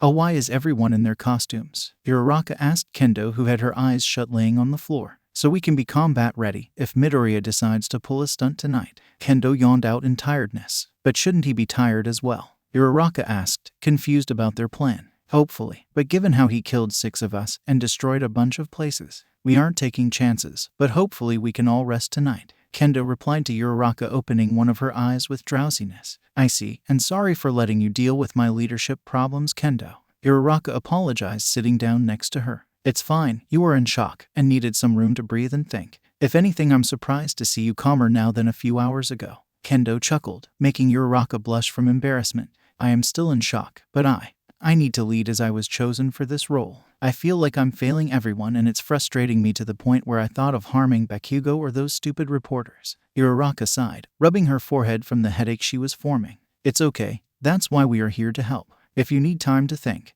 then think, but just don't leave me alone to sink with the ship, Captain. Kendo chuckled softly, punching her leader's shoulder playfully. I won't, and thanks, I appreciate it. Uraraka smiled, lying next to the girl. No problem, just lay down and get some sleep. Netsu knows we all need it. Kendo yawned and stretched, getting comfortable. You're right, and maybe a good night's sleep will make us less cranky. Uraraka yawned, closing her eyes, and smiled for finally getting rest. Beep beep beep. AHHH. Jiru screamed, covering her ears as the emergency siren went off loudly. Both girls sprang up in alarm from the sudden noise, with the many classmates already rushing towards the map to see where the disaster is. On second thought, I'm gonna kill your boyfriend later. Kendo groaned, rushing towards the map too. Agreed. Wait, he isn't my boyfriend. Uraraka called out in embarrassment, following after the girl. She suddenly had a thought that confused her for some reason. Wait, the alarm didn't go off before, so why now? Shoto couldn't believe what he was seeing. During the alarms, everyone made it towards the map and saw a huge area of it was on fire. Now at the destination with all the heroes, he was surprised at how much of a situation this was for them. How the hell do you set a fire station on fire? Minda screamed out, seeing the most important building to provide them help in flames. No idea. And it doesn't help that the fire is spreading towards other buildings, Takoyami replied, covering his eyes from the intense heat and bright lights. Commander Uravati, orders please. Ada called out to Uraraka, turning towards his commander. He could clearly see shock in her eyes, with many doubts of uncertainty similar to what Momo experienced during their fight against Eraserhead. We may need to act on our own. Uravati didn't speak until Kendo decided to speak up for her. We need 3 teams: fire suppression, evacuation, and search and rescue. If you fit one of those roles, then do it. Go, Kendo ordered, with everyone nodding and leaving to do what they can. He was about to leave too until Ada grabbed his shoulders and started speaking. Todoroki, we need you to make an ice wall to keep the fire contained. We can't afford splitting up so much, as Bunny could still be around. Thanks for the plan. And after that I will clear a way towards the fire station, as we may need their equipment to help contain the fires. Shoto also brought up, seeing as many of his allies didn't have the quirks necessary to stop a fire or even help out. That is fine. I'll bring anyone I can to assist you when you make an opening. Ada explained, rushing off towards the nearest building. Rushing towards the edge of the fire zones, Shoto scanned for civilians and saw that he was in the clear. Concentrate in now. Hiss. Immediately he made a giant ice wall that towered over buildings, as he made sure to keep his spot open like a gate for civilians to escape. That's 1 down, 3 more to go. Running along the wall, he could see why Ada suggested this option. The ice was melting slowly, meaning the flames would have to stay ablaze for a bit longer on their already burning buildings, which was unlikely, but there was probably enough fuel for the flames if he didn't react quick enough. Even then, the ice melting was making pools of water which dampened the blazes to help keep it contained. If the ice melts completely, then there should be a small moat around the flames for easy water access. Running along, he could clearly see a couple students helping contain the flames. But that was it, a couple. That one B student, Juzo Honuki, was sinking flaming parts underground and hardening it to stop the flames entirely. However, he couldn't do the same to buildings without the risk of civilians inside them also being buried. Wanama seemed to have copied his quirk at some point, seeing as there are small icebergs that he knows he didn't create. He could clearly see the amateurish way they were built, as they seemed to have his 4th year of training in ice making, but he didn't care for that right now. That's only 2 people in fire suppression. Looking at the search and rescue teams, he could see they had a few more people. That calmed his mind a little. Ashida was helping out with containing some flames with her acid, but he could see her main goal was rescuing civilians. Kendo was able to fan flames away and rescue civilians, but her red-tanned skin on her giant hands clearly required burn cream later. He respected her keeping her cool despite the pain she obviously felt right now. Kodai was also a huge help as she shrunk down many burning objects and proved to be skilled in rescue, with moving civilians to a protected area to shelter in the shape of a metal structures that seemed fireproof enough, like a random shipping container. How did she get a ship container? Ada was being the best first responder and getting civilians out of burning buildings, but he could see his armor getting ruined and engines overheating. Pony was also doing the same, but she was going to the top floors of buildings compared to Ada. However, she didn't have the same protection from flames compared to Ada's suit. Tetsu was just part flame resistant when in his metal form he seen. Todoroki wondered if it hurt or not to be part metal in intense heat. The rest of the students weren't much help, seeing as the flames were too much for them. He was still glad they were helping civilians evacuate, but the fire was starting to become overbearing. I really wish we had Momo now, Shoto growled, finishing the last ice walls around the whole fire zone. He knows Creati would have built fire-resistant suits, gas masks, and fire extinguishers for the whole class. However, it seemed Mido Bunny did too and took her out, seeing she was a threat to his whole plan. He didn't account for me, Shoto muttered, freezing an entire road straight to the fire station, sliding towards his destination. He immediately froze the doors and smashed through them. However, what greeted him was a sight he didn't expect. Shoto didn't know what to do with the situation he was now in. Standing right in front of him was Bunny, holding the firefighter bots hostage by gunpoint. It doesn't help that the hostages are all tied up on a pillar as flames drew closer towards them. Catching a closer glimpse, they were all silenced with tape and holding a box in their hands. One of the hostages was already dead from a shot to the head, making Todoroki angry at Midoriya playing dirty. You killed a defenseless hostage, Shoto growled out, ready to restrain the villain. No, my dear Shoto, you killed him for being late. Bunny spoke, getting in a battle stance position, still pointing a gun at the hostage. How could you do this to them? Isn't this too far even for your standards? Todoroki replied, suddenly sending a small wave of ice forward quickly. Bang! Immediately Bunny shot another hostage, making Shoto stop his ice wave from shock. I didn't restrain him fast enough. You aren't seeing the big picture, Shoto. Ever since you heroes came in, my business is in jeopardy. Bunny spoke, leaning his gun onto another firefighter. How is it our fault for you to murder innocent people? Shoto growled out, noticing the fire draw closer to the hostages. Well, hero, these fine men aren't needed if heroes are to continue staying in this city. Because I'm sure everyone would call a hero to save their burning building instead of the more sensible option like a fire station. Bunny preached as he patted the bot's head playfully. And what part do you have to play in this? Shoto questioned, already using his ice quirk to help with the intense heat around him. I have to keep myself cool, but can't let Midoriya see me use my ice or he will kill another hostage. I'm glad you asked that because I wanted to take this time to explain my evil plan. Bunny replied, waving his hand around until suddenly he was in front of his face, delivering a quirk-powered punch to his gut, smashing him against the wall. Damn, Shoto gasped out from the sudden surprise attack. You haven't learned, Shoto. I know everything about you. Even the signs of your quirk. Bunny spoke as he punched him again on the floor. Back off, Todoroki growled out, suddenly producing a wave of ice, freezing Bunny up to his neck. Taking a deep breath, Shoto got on his feet and started using his calm. Bunny is here and I. Crack. What? Todoroki turned around to see Bunny activating his quirk and flexed off the ice prison he was in. You know, having an ice prison surrounded by fire really weakens the ice, especially since you are also cooling down my scorching suit, melting it from the inside. Bunny spoke as Todoroki realized Midoriya accounted for his ice. I need back you. Shoto tried to calm when suddenly Bunny grabbed his collar and yanked him towards the other side of the room. Such a shame, Shoto. You spent years harnessing this ice and now it is useless in this situation. Bunny spoke, grabbing his pistol and aiming it at the hostages again. He also brought his gloves up and started speaking again. I'm gonna make this a simple warning.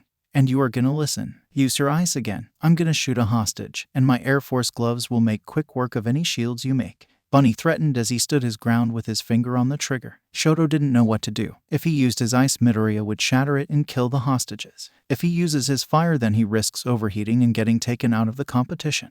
Only having one solution, Todoroki raised his hands in the air and spoke calmly. Fine, I won't attack, but what are your demands to release the hostages? Wrong solution, Bunny replied, confusing Shoto, but it was too late. Bang! NOOO! Shoto screamed out, seeing another hostage die in front of him. Engulfing his arm in flames, he quickly shot it forward, with Bunny swiftly dodging it. Shoto rushed forward and stood in front of the remaining hostages, with his left side fully in flames as he glared at Bunny with burning hatred in his eyes. That is more like it. A real threat in the making. Bunny cheered out in happiness. Shut up. Shoto suddenly unleashed a wave of fire at Bunny, with the villain dodging the quirk, now standing at the entrance of the station. A real villain that burned the world. Bunny finally spoke as he lifted up a remote. Suddenly remembering the boxes the firefighters were holding, Todoroki turned around in horror. Those are bombs, and Midoriya has the detonator. Click. With the quickest reaction possible, Shoto encased himself in a dome of ice, partially protecting him from the blast. The explosive force knocked him out the building as he groaned in pain. Turning his head towards the entrance, he could see Bunny already escaping. Getting up slowly, he was stopped by a sudden hand on his chest, with a familiar voice speaking to him. Calm down, Todoroki. The others are coming to help with the flames, and we have a few heroes in pursuit. Ida replied softly, easing his worries. I see. Anything I should do? I can still help out, Todoroki replied, seeing some heroes finally arriving. You did enough. We can handle the rest. Just don't sleep on me until we get you to an ambulance or a place that won't get you out of the exercise. Ada replied softly, picking him up, which eased his body a bit despite the burning metal against his skin. But his right side quickly cooled it down. Thinking back to that encounter with Bunny, Shoto could easily say Midoriya was a terrifying villain and hoped he never experiences a villain like him when he goes pro. Just wonder why he didn't finish me off. Zero didn't know what to think of Midoriya when he was tasked with the job to track and capture the villain but not to engage. He understood why Ida and Uraraka ordered him not to engage, seeing as it was mostly a one-sided fight. Don't get him wrong, he isn't stupid to make the same mistake again after Todoroki kind of humiliated him in front of the world. But it hurt that he wasn't useful as much when it came to takedowns against powerful villains. Have eyes on Bunny. He is taking a left at my coordinates 4 blocks past the fire zone. Zero reported, swinging from the rooftops and making sure not to lose his target. Roger, Spiral here, ready to back you up. A Class 1B voice common, making Zero think of the face the voice belongs to. You're Shota, correct? Zero asked, still chasing down Midoriya. No, that will be me. Mine, he is Sen. Shota sighed as Zero looked back to see the 2 hero students catching up slightly. Sorry, but why did Uravity send you too? I expected more when handling Midoriya. Zero asked, seeing Bunny duck into an alleyway. My quirk is called Gyrate. It packs a mean drill punch and can tear through his armor, Spiral informed, as Zero saw Midoriya look around for an exit. We got him cornered. My quirk is called Twin Impact. I can deliver a blow and summon a second one that is much more powerful. Mine explained when they were near his location. Got it. You 2 are the heavy hitters that can hurt him, and I'm the capture specialist. Zero hummed, perching himself just above Bunny. However, he guessed his position wasn't good enough as Bunny immediately spotted him and started speaking. You heroes are so persistent. Doesn't it bore you to stop this game of cat and mouse? Bunny asked, staring up at him in a relaxed stance. Well, technically it would be the wolf and the bunny in your case. Zero shot back in a worried giggle, waiting for his backup to arrive. Ah yes, a wolf. Tell me, have you heard the fable of the rabbit and the wolf? Izuku asked, waiting for a response, leaning on the wall. No, and I would be glad to listen to it if you surrender. Zero responded when a call came in. We are near your position. Keep stalling him. Shota responded, making Zero relax his nerves slightly. Shame, it was a great fable. The rabbit was a trickster, but the wolf didn't like his tricks and decided one day to cut off the rabbit's ears with a sharp rock as a trick of its own. Bunny spoke in a playful voice that sent chills down his spine as he had to ask. Did the wolf succeed? Zero asked, having his elbows ready in case of an attack. No, the rabbit escaped by sharing a dance with the wolf as it fled into the forest. Bunny sighed, staring into the city lights. Immediately he understood the situation as he shot many strands of tapes blocking the exit of the alleyway for Bunny, as laughed happily. The rabbit can't escape if its exit is blocked. Nice try, Midoriya, but you can't leave this modern forest. Zero spoke in confidence. Oh, then how will your fellow heroes aid you, Cellophane? Bunny asked as Zero could hear the smirk coming from his mouth. Shit, Zero cursed at the idiotic mistake from his part. Zero, we are, what the hell? Why is it blocked? Shota asked in a frustrated voice. Sorry guys, Zero called out, looking at his teammates struggling to clear the way. Suddenly a blur rushed towards him, as Zero barely managed to dodge a mid-air roundhouse kick. "Wanna know why I hate that story, Cellophane?" Bunny asked, landing near him and charging again. Zero didn't get a chance to answer as he felt a quirk-powered kick knocking him off the roof as he landed in his own tape. Tangled with his allies, he knocked back into the tape. Looking tiredly at Midoriya, he felt dreadful fear as Bunny stood above them all. He was illuminated by the full moon with cold, toxic green eyes staring into his very being when he spoke. The rabbit didn't pull the greatest trick of all and used the wolf's trick against him. Midoriya jumped down the roof, landing with enough power to form a small crater as he glared at the heroes. "He's mad," Spiral called out in fear. However, it was too late when suddenly a red metallic ball was tossed between them all. "Hey, I'm slightly mad," Bunny giggled when everything suddenly went red. Boom. Walking tiredly back into HQ, Uraraka sighed in frustration and tiredness as she lay down on the ground, entirely missing the couch. Looking around on the floor, she could see that the rest of her allies have done the same thing and laid across the common room. The only one relatively fine was Bakugo, as he just glared at them all with disappointment written on his face. "What the hell happened out there? We got cooked alive," Minta muttered out, slinking into his pillow fort. "I know that idiot, but where is tape dispenser?" Bakugo asked, glaring at Uraraka. "He got taken out along with 2 1B students. We found them trapped in Zero's tape as all of them were dripping with red paint," Uraraka explained sadly. "Damn it, round face," Bakugo roared out, slamming a quirked-powered fist next to her head, freaking Uraraka out. "Ape," Uraraka yelped, crawling away from the blast. "Well, hold on, Bekubro." Kirishima rushed forward, holding his friend back. "Use your words, Bakugo," Kendo replied, enlarging her fist, shielding the commander. "Use my words." "I'll fucking use my words, alright," as apparently round face needs to fucking snap out of her bullshit and treat this as a real exercise.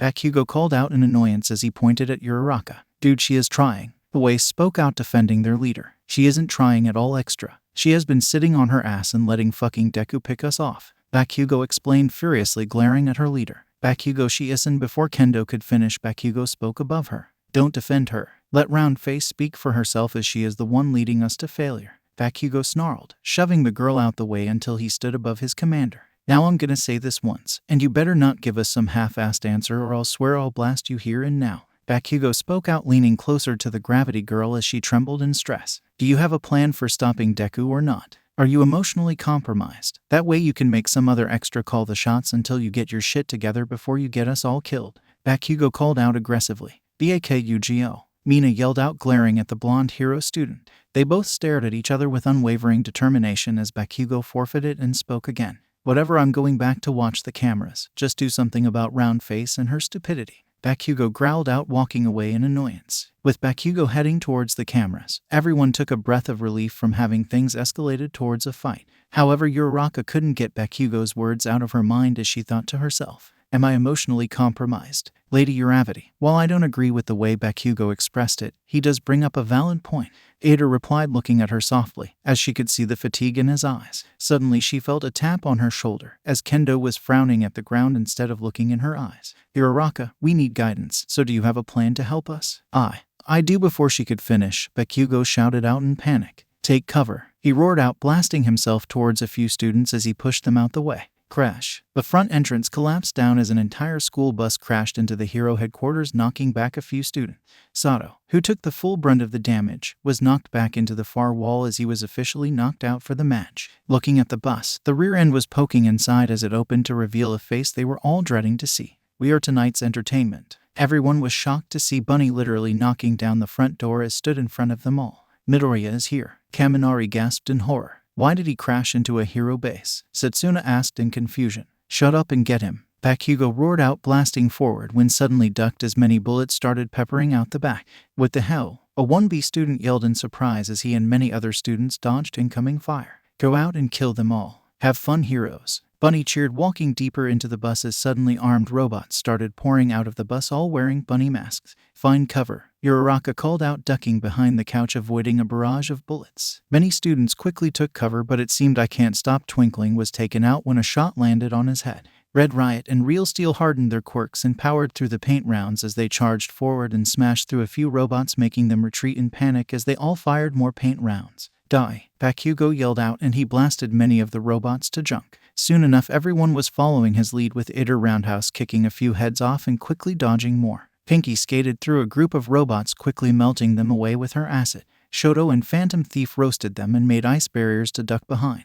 Even Uraraka joined the fight as she floated the furniture and had battle fists slam them through many robots, effectively breaking them. Soon enough, all the robots were destroyed, with everyone taking a breather from the sudden ambush. "Where is Bunny?" Uraraka called out. "He isn't in the bus. He must have escaped while we were distracted with the ambush." Jiru replied, looking inside the bus and using her quirk for a quick scan if possible to find him. "Damn it," Bakugo cursed out, kicking a robot's head away. "How the hell did he get robots to attack us?" Minda asked, using a sticky ball to glue a fried kaminari on the wall from wandering. "Did Nedzu give him some, seeing he was out drastically numbered?" Kendo asked herself. Guys," Koda called out, suddenly poking his head from the hall. "What is it, Anna voice?" Uraraka asked the shy boy, as he rarely talked at all and he was the only one to not participate in the battle. He suddenly pointed at a robot's head as everyone now paid attention towards what he was calling out. "Oh my god!" Ibara gasped in shock from the sudden revelation. On the floor was a robot head without the bunny mask on, as it revealed a duct-taped mouth with the words SHH on it.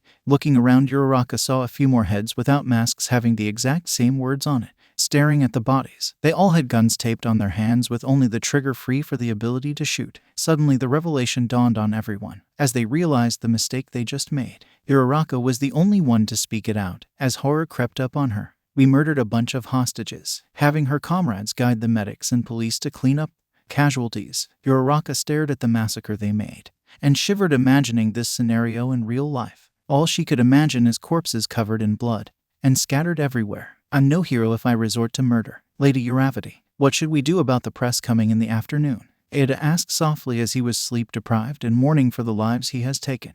"Make sure to clean up the main entrances. I don't want civilians viewing dead bodies. After that, get cleaned as best as you can. I need your help with easing the people," Uraraka ordered, getting a nod from Ada as he left to get clean.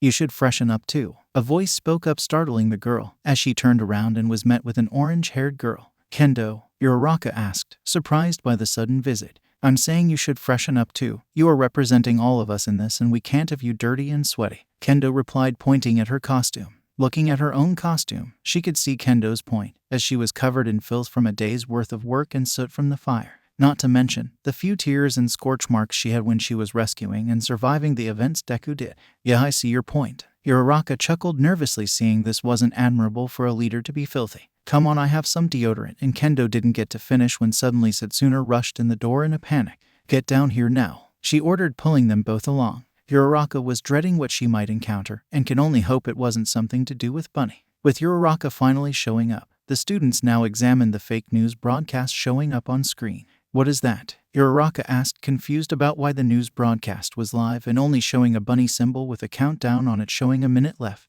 "We have no idea. We sent Ada and Pony to check on the news broadcast down at the station since they are the fastest." Away spoke up, staring at the countdown. "Did you check the surroundings and the bus as well for explosives?" Kendo asked frantically. "Calm down, Kendo. We did check it and Bunny hasn't shown up on the cameras yet," Kodai answered, making the two leaders ease up slightly. Suddenly the countdown ended and what showed shocked everyone viewing it. "How?" most of the students shouted in surprise. What displayed was a video of Todoroki standing in front of many tied-up hostages with his left side fully ignited.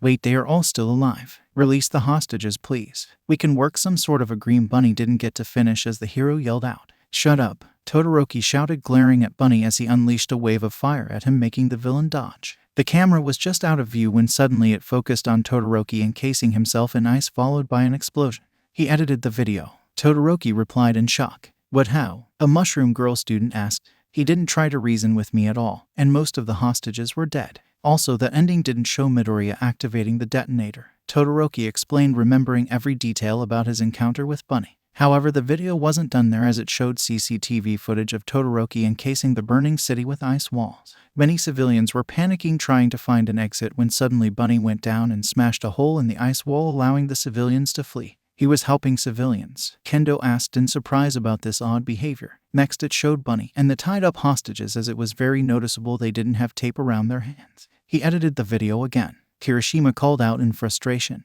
It showed him crashing the bus into the hero base as he opened the door to speak. "We're here to stop you murderers." "He didn't say that at all," Mina yelled out, glaring at the screen. "He is setting us up." Jiru growled in annoyance and frustration of being framed, knowing what comes next. Die, Bakugo shouted, blasting forward, followed soon by everyone else. It showed the massacre of how the heroes handled the tied-up hostages. Damn it, Bakugo roared out in anger, seeing what was displayed. How did he get footage of us? I thought he left early, Kaminari asked, glancing at people for answers. The snake didn't leave. He must have been watching us from afar, Ibara spoke, glaring at the holes and windows around the building. Deku planned this, Uraraka asked in disbelief as everything was showing up on screen. How the hell did he edit and do all this in one night? Minda called out in questioning. No one had any answers and didn't know how he was doing everything so fast and near flawlessly, even though he has been active for more than 24 hours. The video ended, as it showed a live stream of Bunny himself sitting on a medical bed with his arm in a cast. Wait, Bunny was injured? Kaminari asked, unsure. No, the fucker is faking it, Bakugo growled, glaring at Deku. Hello, citizens of this city. I want to say that all you witnessed today is no accident or a tragedy. Bunny spoke, leaning up as he stared at the camera, sending shivers down their spines. All of this happens when you hand over your trust, your safety, to those heroes, who are in fact nothing more than villains. Bunny spoke as the final word settled on everyone's mind.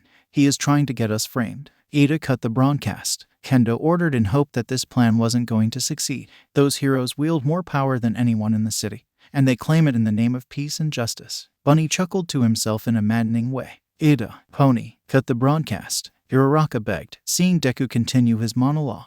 We can't. They aren't the ones sending it, Ida spoke, making everyone pale at the implications. Yet, what do we have here? Heroes using hostages, cleaning up their own messes, brutally killing my men for rightful justice. Bunny ranted, slamming his fist on the wall, forming a small crater. He is lying. All this is his fault, Minda called out in anger. Heroes I know carry themselves with valor, compassion, and mercy. Yet I have witnessed monsters, Bunny stated, calming down slightly. Everyone was uncomfortable with the way he stated them as monsters, with some taking it to heart at the brutality they caused on the hostages. Perhaps a random fire will make people forget about the drastic actions of blowing up a bank. Or maybe it was towards all you civilians, showing that they are to be feared with no one to act against them with or without proof. Bunny guessed, as they all knew he was the one who caused those actions. There is nothing we can do to stop this, Setsuna asked in worry. Unless shutting down the city counts, then no, Kendo replied, worried about what was to come. Honestly, I fear I can't help you anymore, my citizens. If it is a show of fear, then I can't do this alone.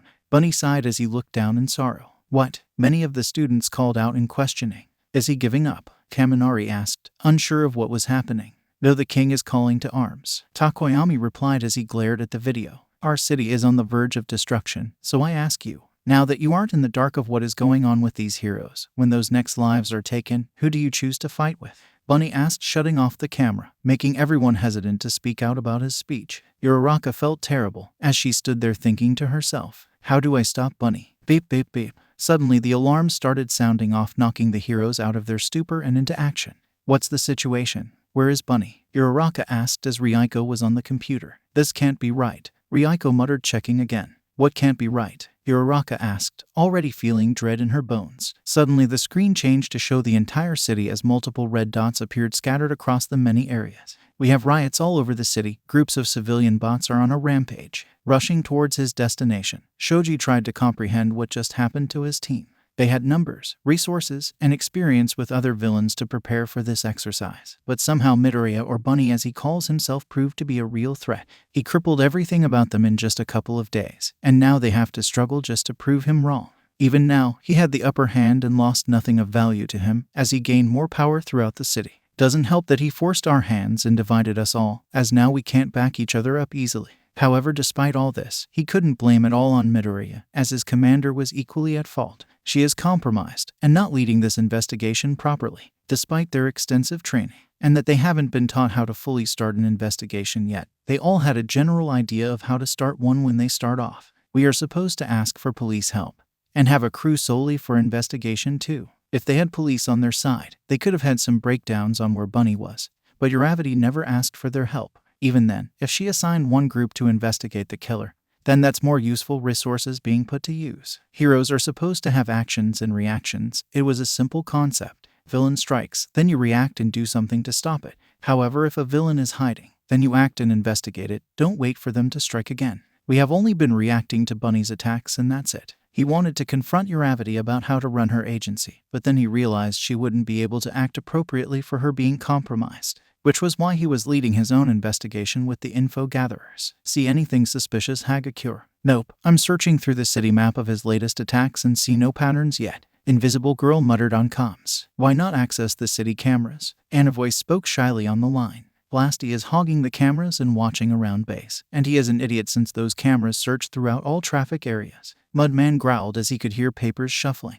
Alright, mark off sewer systems you checked and cross-reference with Invisible Girl about the areas you searched. Hopefully me, Vanta Black, and a voice and earphone jack can cross out our areas and narrow down hiding places, Shoji suggested, jumping another roof. Earphone jack here, and I'm not gonna finish my area, I'm dealing with 3 robots. Jiru growled as he could hear fighting from her earpiece. My friends aren't finding shady figures in black or green, but they are saying they can assist you, Earphone Jack, and a voice offered softly. Please, Earphone Jack grunted as he could hear something crash. Let me deal with my area, and I'll help you too, Shoji replied as he glided along the city roofs. He didn't think the heroes deserved to pass, but as long as he leads his little group to Midoriya, then they may have a chance of winning. Once we gather information, then we act, just like heroes are supposed to do. Bang! Feeling something hit the back of his head mid-flight. His body froze as he heard the words from Snipe. You are out, and good job with giving your allies a chance to win this exercise. Following closely next to Komori, Ashido sighed in relief as she apprehended the last civilian bot in the girls' area. Thanks so much, Pinky. I am so glad you were able to help me. These robots can't breathe and I don't have the strength to fight them hand to hand. Shemage grinned as she helped tie them up, when Ashido knocked them down. No problem, girl. And why do they need to breathe? She asked, tilting her head in confusion. A little trick I'm saving for Bunny. Shemage winked as she skipped along to tie up the last civilian bot. Everyone is being careful not to destroy the civilian bots, and I don't blame them. Vultures are everywhere now, Ashido thought as she searched around, spotting both civilian bots and students recording their fights. Everyone didn't know how Midoriya managed to turn real civilian bots against them, but one thing was obvious. They were now outnumbered with ticking time bombs that could go on a rampage any minute. The very people we swore to protect, now our enemies because Midoriya, no Bunny, managed to win over their hearts. That thought made her sick, as who in their right mind would follow a villain like that? It shouldn't be possible, yet it happened before, when Stain declared his crusade to the world. Crime started rising as people actually questioned heroes and their goals. We are supposed to be the good heroes, yet Bunny painted us in a bad light. Pinky, are you ready to shroom? Also, should we call the police to pick them up or should we drop them off ourselves? Komori asked, walking towards her. Oh well, let's drop them off ourselves. We aren't far from the station. Ashido suggested, picking up the civilian bots and walking ahead behind her. These things are heavy. Komori grunted as she was struggling to walk properly with the added weight. They're robots, of course they are heavy. Ashido grunted as she dragged 2 of them. Walking a few corners away from the press, Komori grunted as she dropped the robot. Ashido, can you watch these things? I'm gonna ask for some help from the police station. What? But we are almost there. Ashido whined, dropping her robots. I'm sorry, but I don't have the energy to hold them up any. She didn't get to finish as a giant fist slammed her away as she crashed into a wall, withering in pain but still conscious. What? Ashido gasped, turning towards the assaulter in frozen fear. Standing above her was a familiar cloaked figure glaring down at her as it took a deep breath in anger. No, it can't be, Ashido replied fearfully, staring at the villain. I thought the heroes captured you.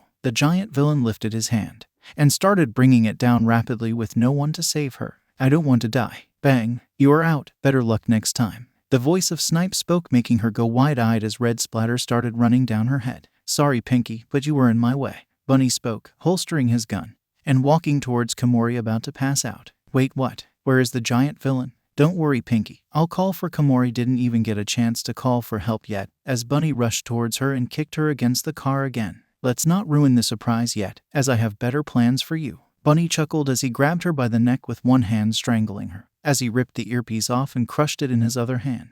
Midoriya, that is enough. You are choking her. This is cruel of you, Ashido called out in horror. You're right and I'm sorry. This was brutal and I should have morals. Bunny spoke, letting go of the girl and walking towards her, with those toxic green eyes staring into her soul. Midori, Ashido questioned, scooting back slowly. However, she didn't expect Midoriya to holster his gun and pointed at her as he spoke. Snipe, I'm changing my mind. I shot her in the shoulder instead, so bring her back in the game. Bunny spoke out loud. Wait, why is he bringing me back in? Oh, okay, you are now back in, Ashido. Snipe spoke in an unsure manner of what was going on.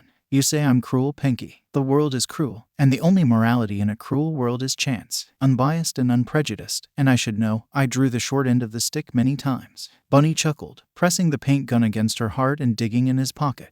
Midoriya, you're scaring me. Ashido spoke, trembling in fear. Bringing out a single coin, Midoriya spoke out to her. Chance is a cruel fate, but it can also be fun. Which is why we are gonna play a game. Heads you live, and tails you die. Flipping the coin, Ashido closed her eyes as she refused to look at the coining in the air. It's just like that giant villain again. He could have ended me then too. Tick. The sound of a coin hitting something made her freeze in fear, waiting for Bunny's response. Goodbye, hero. Bang. Arresting the last rampaging civilian bot in their area.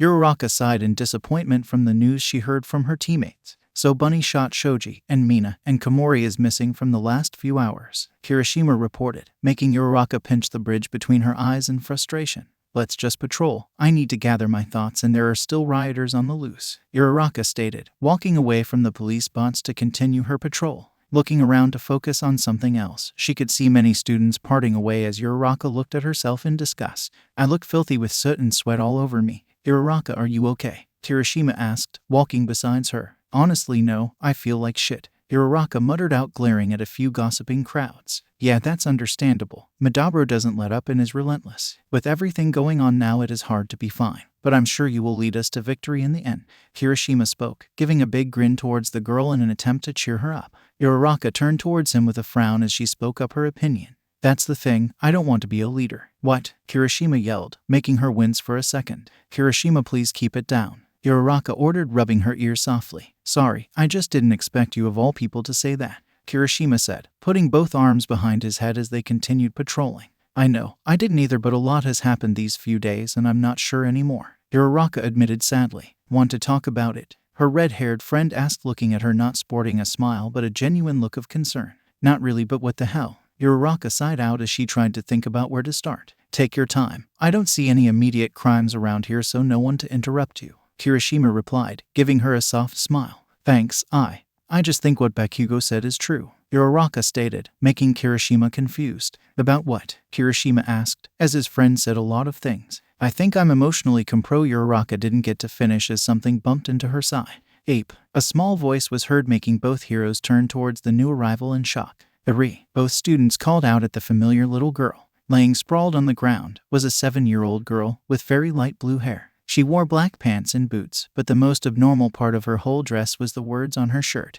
Hostage. What? Why are you here? Kirishima asked suddenly. Are you okay, Eri? You took quite a tumble. Uraraka spoke softly, reaching out her hand to her. Thank you. Eri spoke happily as Uraraka was about to lift the girl when a voice suddenly spoke. You should be more careful, Eri. We wouldn't want to cause trouble for the heroes. Staring up in shock, now turning into fear, Uraraka stared at the one person she didn't want to see right now. No way. Deku, Uraraka muttered anxiously. Standing before her was a familiar green-haired boy looking down at her and Eri with a soft smile on his face. He wore black jeans, a red tie, and a white long-sleeve shirt with the words similar to Eri's. Yakuza. Sorry, who? Midoriya asked, tilting his head in confusion. Oh right, we aren't supposed to know him, Uraraka thought as she was panicking on the inside of what she was supposed to do. Sorry, sir, I confused you for someone else. It is fine, and I'm sorry about my daughter. She likes to play around a lot and keeps running into people, Midoriya replied, giving a fond smile towards her as he knelt down before Eri, hoisting the girl up on her own 2 feet. Oh no, we're sorry too for bumping into her, Uraraka apologized, feeling uneasy as she turned towards her partner who bore similar expressions.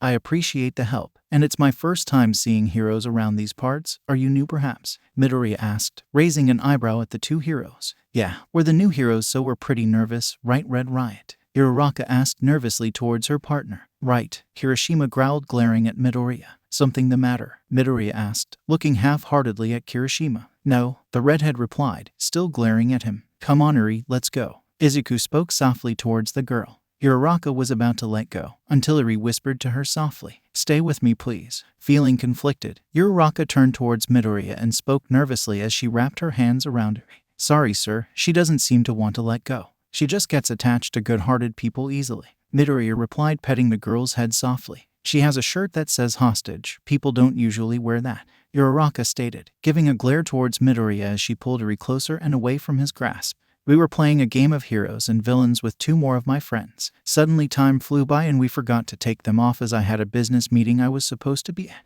Midoriya explained, making Uraraka frustrated as none of this was reliable to detain him for suspicious behavior. This doesn't seem like a normal thing for families to do, Kirishima replied, scooting closer to Uraraka's side. It's dangerous to make assumptions about what's normal to other people. Midoriya replied, glaring at Kirishima. What are you doing with Eri, Midoriya? Kirishima asked, glaring harder at the villain. You know my name? Midoriya asked, tilting his head in confusion. Don't play dumb, Midoriya. You killed a lot of people, used hostages as weapons, and even turned the city against us. That's not manly, dude. Kirishima growled, stepping up to Midoriya's face. Kirishima, Uraraka called out in anger for speaking out like that. They all stood in silence for a few seconds until Eri spoke up again. Daddy, what does he mean by that? Eri asked, looking up to Midoriya innocently. It is nothing, my little unicorn. It is just a hero taking his frustrations out on an innocent civilian and making accusations. Midoriya replied, glaring at Kirishima with what seemed to be hatred in his eyes. You're far from innocent, bunny, and you're even using a child for your sick games. Kirishima growled, balling up his fist. Where's the evidence, hero? What connects me to the vigilante bunny? Midoriya asked, crossing his arms. You both have the same height. Kirishima replied instantly. A weak evidence, as you are around my size too. Even then, did you actually measure the vigilante? Midoriya asked in a taunting manner. You have the same voice as him. Kirishima explained next. Oh, tell me, if someone had your voice, are they Red Riot? Midoriya questioned again. No, because Kirishima didn't get to finish as Midoriya spoke again. No, because everyone is unique, but that doesn't mean a few of them share similarities. Midoriya counter-argued, not budging an inch. Racking his brain for the next excuse, Kirishima thought of a brilliant idea and made his last argument. You have the same quirk. Use it right now. Kirishima grinned, knowing he won, but he didn't expect the sudden answer he received. My quirk? I don't have one. What? No way, you're lying. Kirishima argued, clutching Midoriya's shirt. I'm officially quirkless, and here is my ID for confirmation. Midoriya replied, pulling out a wallet and handing them both his ID. Taking a peek next to Kirishima, Uraraka's eyes widened as it was a picture of Deku in a middle school uniform. Next to the picture was his name and his quirk or lack of quirk exactly. No way. Was he actually quirkless during middle school? How? You forged this, didn't you? Kirishima called out with anger in his voice. I'm scared, Eri muttered out, watching the argument with conflicted eyes. It's okay, Eri. We will protect you. Uraraka soothed as she continued watching the two boys. You heroes really do pick up on and argue on the smallest things, and it's a very admirable trait. Midoriya praised, making both of them feel like they have a chance to gain new information. What they didn't expect was for Midoriya to turn them down instead. However, I am a very busy man with a tight schedule. Come along, Eri. Remember the promise I made you if you behaved. Suddenly, Eri let go of Uraraka and gave her a small smile as she spoke up to her. I have to go. Thanks for staying with me a bit longer. Wait, Uraraka called, but it was too late as Eri ran towards Midoriya's side, holding his hand. Soon enough, they were out of sight, leaving Uraraka and Kirishima to themselves. Kirishima, we have to go back to HQ. We need to talk this over with the rest of the group. Uraraka spoke, turning towards her partner. No, the redhead spoke, looking down as he gripped his hands into fist. Excuse me, Uraraka asked, confused and worried about her friend. No, we just let them go. Midoriya was right in front of us with Eri as the hostage, and we just let them go. Kirishima growled as he punched the wall, forming a small crater on it. Kirishima, just calm down. We need to. Uraraka didn't finish when the redhead turned towards her suddenly with determination in his eyes. We need to follow them. I'm going ahead. I'll let you know if he does anything suspicious. Get the rest of the heroes to back me up as we take down Midoriya and rescue her, Kirishima ordered, making Uraraka go wide-eyed from shock. Kirishima, we can't just attack Midoriya. We have no evidence, and besides, Uraraka didn't finish as Kirishima got in front of her and spoke coldly. You said you didn't want to be a leader. Now I'm trying to help you lead. Get them all here now, or we are gonna lose Eri, Kirishima ordered, making Uraraka frustrated with the redhead. No, I'm not doing that, Kirishima. I said I didn't want to be a leader. That doesn't mean I'm revoking my status as one. Uraraka growled as she glared at Kirishima, who wasn't thinking straight. Glaring at her, Kirishima brought a hand up to his earpiece and spoke on comms. I need everyone at my location. We found Midoriya and I need help taking him down. Kirishima, what are you doing? Uraraka shouted out in anger. I'm doing what's right. It's what real men would do. Kirishima replied, glaring at Uraraka. Red Riot, we are coming. Where are you? The voice of Kendo asked in her earpiece. Nobody listened to Kirishima. He is being an idiot and wants us to attack someone we have no evidence against. Uraraka spoke on her earpiece, glaring at her partner. Listen guys, we could win. We just need you all here. Kirishima replied, glaring back at her with conviction in his eyes. Nobody attacks Midoriya. That's an order. With the final order made by her own decision, both heroes continued glaring at each other, seeing what the other would do first. I don't have time for this. I'll stop Midoriya and save Eri myself, Kirishima replied, ripping the earpiece off and tossing it away as he ran in the alleyway after Midoriya. Kirishima, don't. Uraraka called, but it was too late, as he was now out of sight as well. Uraraka had many thoughts running through her mind. from the new development of Eri being a hostage to Kirishima going rogue. This was all her fault as she couldn't lead properly and didn't know what to do next. How can I be a good hero to guide everyone if I'm lost? Running after them was tiring, but he was determined to win. After minutes of giving chase, Kirishima spotted a familiar green-haired figure walking into a cafe across the street with a little girl. Perfect. They have nowhere to go once I encounter them. Kirishima panted as he was trying to regain his stamina from the long run he had chasing after them. You're in the same position, Red Riot. A new voice spoke above him. Suddenly a strong fabric wrapped around his neck as he was now no longer touching the ground, but instead being hanged by the neck. Goo. Activating his quirk, Kirishima tried to cut off the fabric with the sharpened skin, but it wouldn't cut. Why isn't it cutting? Sorry, hero, but that is special woven metal and fiber. You're not cutting through that easily. The new voice spoke, lifting him higher as Kirishima looked up and was being hanged onto the balcony. I can't escape, I need help, Kirishima thought as he was gasping for air, but wasn't retrieving any. His hardening loosened, making the rope tighter every time. If he conserved a bit more stamina before chasing Midoriya, then he could have activated Unbreakable and tore through the bindings. However, here he was, alone with no help around. I really should have listened to Uraraka. Kirishima, you're out. Anything yet? Uraraka asked nervously as she paced around HQ. Nothing yet, Kodai responded as she checked the computer with Ryuko by her side, checking possible CCTV footage. Standing over them was Bakugo, who had not blinked once as he continued staring at the screens with pleading eyes. Bakugo, get some rest. I'll let you know if we find Kirishima. Todoroki spoke, placing a hand on the boy's shoulder. Fuck off, Isahat. I'm not going to rest until they find him. Bakugo growled, still not taking his eyes off the screen. Uraraka tried to speak up until the blonde turned around swiftly and blasted her away. Boom. Don't Bakugo me, round face. If you have fucking snapped out of your personal crush and treated this as a real investigation, then we wouldn't be here now. Bakugo roared out as he towered over her. Whoa, Bakugo. Hold on a sec. Kendo didn't finish as Bakugo glared at the 1B representative and spoke out. Don't fucking talk to me. This is between us, Bakugo yelled, turning back to Ochako, making the girl flinch. Baku, I said fucking shut up, Bakugo roared, blasting his hands again. However, an ice wall appeared between the two students, with Todoroki speaking up. Stop fighting or I'll detain you myself, just use your words. Bakugo glared at Todoroki but growled as he placed his hand on the ice wall and melted a hole through it. Fine, let's talk. Bakugo, I'm so but Uraraka didn't speak, with Bakugo popping his quirk again as he spoke in a threatening tone. If you were about to say sorry, I'm blasting you to hell. Bakugo growled, making the girl shut up. Bakugo, talk it out, Kendo scolded, hoping to control the situation. I told you to fucking take this seriously, and you didn't. Now Raccoon Eyes is fucking dead, and Shitty Hair is missing, all because you couldn't come up with a plan and fight Deku. Bakugo growled, glaring at Uraraka as she thought about all that happened. He is right. Thinking back to all that happened, she couldn't attack Deku. She had a few opportunities, but she let her feelings get the best of her even though she tried suppressing them. Bakugo has every right to be angry. 3 of his friends are basically dead under my leadership, and I couldn't save them. Uraraka thought, looking down in shame as tears fell from her eyes. You're right, I couldn't help lead them. I'm a fucking failure of a hero. Uraraka muttered out as she was wiping tears from her eyes. Uraraka, don't say that about yourself. Ada replied softly, placing a hand on his his friend's shoulder. But it's true, Ada. I did this to them because I was a horrible leader. Uraraka cried out. That doesn't mean you aren't a great hero. Ada spoke softly, shocking the girl. What? Uraraka asked nervously. While you're not the best leader, that doesn't mean you aren't worthy to be a hero. You are a fine hero, Uraraka, and I'm sure many will agree on that statement. Ada informed, making the girl smile softly. Thanks, Ada, and I guess Deku rubbed off on you, huh? Uraraka chuckled sadly, remembering that all this started because of Deku. I suppose Midoriya does this often. Though I think this is just natural friendship, as I'm sure you would also do this for me if we switched roles. Ada informed with one of his soft, rare smiles. I said it before, but you should smile like that more often. It really shows you care for us. Uraraka smiled, feeling a bit better, but still kind of shit for everything that happened.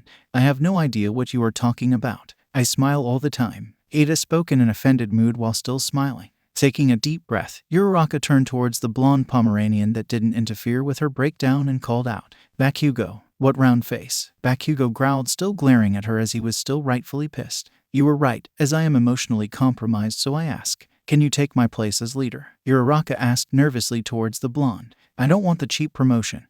And besides, I can see that I'm not stable too since those extras died. Give it to some other extra. Bakugo growled as he turned to stare at the CCTV screen again. I guess that makes sense, Uraraka thought, as technically Bakugo was also compromised since his friends were out. Gravity. We just received a video message from an unknown source. Ryuko spoke, showing a screen with an attachment. Kendo, I can't do this, so what are your orders? Uraraka spoke as she thought the girl seemed to be in the right mind for this position. Wait, you picked me? Kendo asked in surprise. Yes, I'm leaving you in charge, so please lead us to victory, Uraraka stated, with a sheepish grin on her face. Alright, stay with me as we watch the video. Ryuko, I want to know if you can track the source or find a hero that can. Bakugo, you take Ryuko's position and get on the CCTV and help Kodai, Kendo ordered, giving a soft smile towards Uraraka's direction. Finally, move aside and let me find shitty hair. Bakugo spoke, flipping through many of the city's traffic cameras. Can I stay as well? My friend needs my full support, Ada asked in a hand-chopping motion. Of course, let's see what Bunny wants, Kendo replied as everyone gathered around to watch the video. The video started up in a dim warehouse. On the floor were two girls with potato sacks on their heads. Getting up slowly, one of the girls removed their sacks to reveal the missing Class 1B hero student, Komori. Kendo gasped in relief. However, what she spotted shocked her. What is that? Ada asked, examining the device on the hero student's head. Trying to take it off, Komori was unsuccessful as it proved the device was stuck to her effectively from the mouth. Suddenly, the second figure started waking up and started removing the sack to reveal a pink-haired girl. May, Uraraka gasped in shock. What is she doing there? Ada asked. Not expecting this development either. Suddenly, a new voice spoke up. One Ada and Todoroki was very familiar with. Rise and shine, players. You are probably wondering where you are. I'll tell you where you might be. You might be in the room that you die in. The new voice spoke, making Ada shake in fear. It can't be. Todoroki spoke with wide eyes. Stain, Ada muttered out. What? Kendo asked, confused, but the voice continued, speaking a line that sent shivers down her spine. I want to play a game. What does he mean by game? Uraraka asked nervously. It is a pretty simple game. Strapped to your heads is a great invention known as a reverse bear trap. You have 5 minutes till the trap springs, breaking your pretty jaws open and killing you. Stain spoke, making everyone listening in, or now joining to watch the video as they paled from the horrific description of their deaths. That's horrible, Ibera commented. Reverse engineering a bear trap is sick. Hagakure spoke in fear. Around you are many metal boxes with holes inside of it, but be careful and choose wisely as fingers would be cut off for every one you chose wrong. Stain explained as lights flickered on as all around it highlighted many boxes with a stuffed animal on top of them that resembled a green bunny. That is creepy and messed up as shit, Setsuna muttered in worry for her friend. Inside one of them is the key to the gun safe in the middle of the room. Open the gun safe and find a revolver. Inside it is a single bullet with the key to both of your freedoms. With that out of the way, your actions are up to you. Stain explained the rules of the games, making everyone scared of this torture game. What can they do against this type of situation? Kiro, Tsuyu asked while watching the film nervously. All they can do is play along. Kendo sighed, feeling helpless already. Everyone watched as Mei started panicking and folding in on herself to the news, with Komori panicking as well, trying to take the reverse bear trap off. Let the games begin, Stain announced, shutting off the intercom. With Mei on the ground panicking, Komori proved a bit braver and hesitantly walked up to one of the boxes and poked a single finger in the box, testing it out. Snap, 4000, Komori screamed in her trap, taking her hand out of the hole, quickly revealing her index finger missing. I think I'm gonna be sick, Ibara groaned, running away to throw up in the nearest trash can. It took 30 seconds for Komori to fight through the pain and repeat the same trap 6 more times, effectively losing an entire hand that was bloodied up. Mei was still huddled in the corner, scared out of her mind from watching the other girl going through so much pain.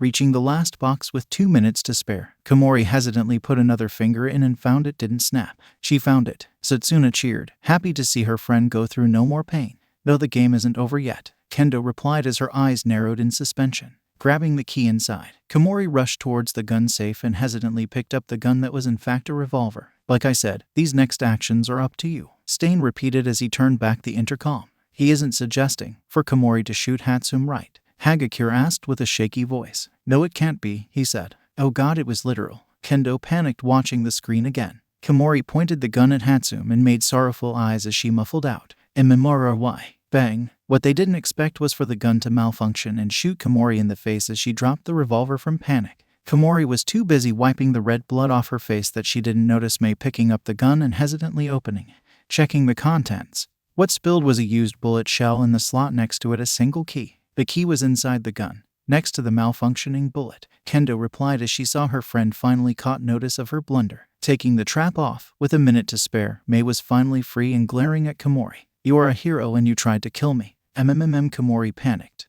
waving her hands around in an attempt to apologize. That's the shameful reality of this society with false heroes, as they will kill a civilian to save their own skin.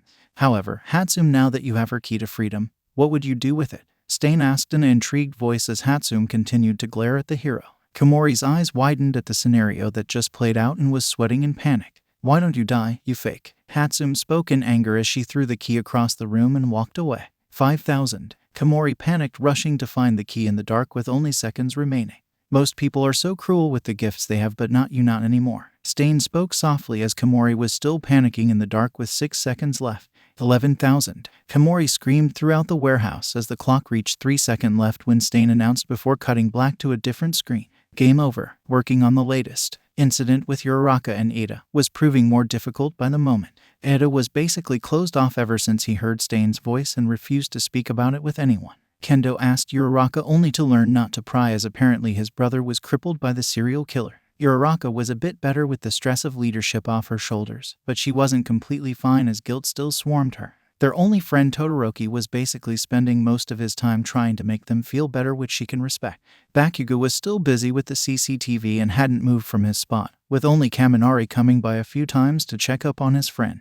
Looking around the base, everyone was in terrible condition in more ways than one. Fatigue was everywhere as they all had to spend nights without rest from Bunny's constant actions. There weren't any rations left, and they couldn't rely on Komori anymore for edible mushrooms. Both classes were covered in filth from stains, oils, grime and soot, with a few even having damages from constant fighting. They couldn't even wash up as the water was gone, and they only had a few bottles left that weren't gonna last. Knock knock. Everyone around tensed at the sudden noise, as Kendo turned to Bakugo next to a tired Kodai and asked, "Who is at the front door?" "Give me a second." Kodai yawned, flipping to their personal cameras. "It's some extras from the Gen Ed course," Bakugo growled, turning back towards his monitor. "All right, I'll get it. Uraraka, come with me." Kendo yawned, heading out for the front door. Opening it up, she spotted 2 Gen Ed students, a medium-sized girl with black hair and pigtails, and a tall boy with pompadour hair and large chin. "Hello, what can I help you with today?" Kendo asked with confusion written on her face. "Hello, my name is Chikuchi Tojike. I'm from the current worker of the Hero Public Safety Commission."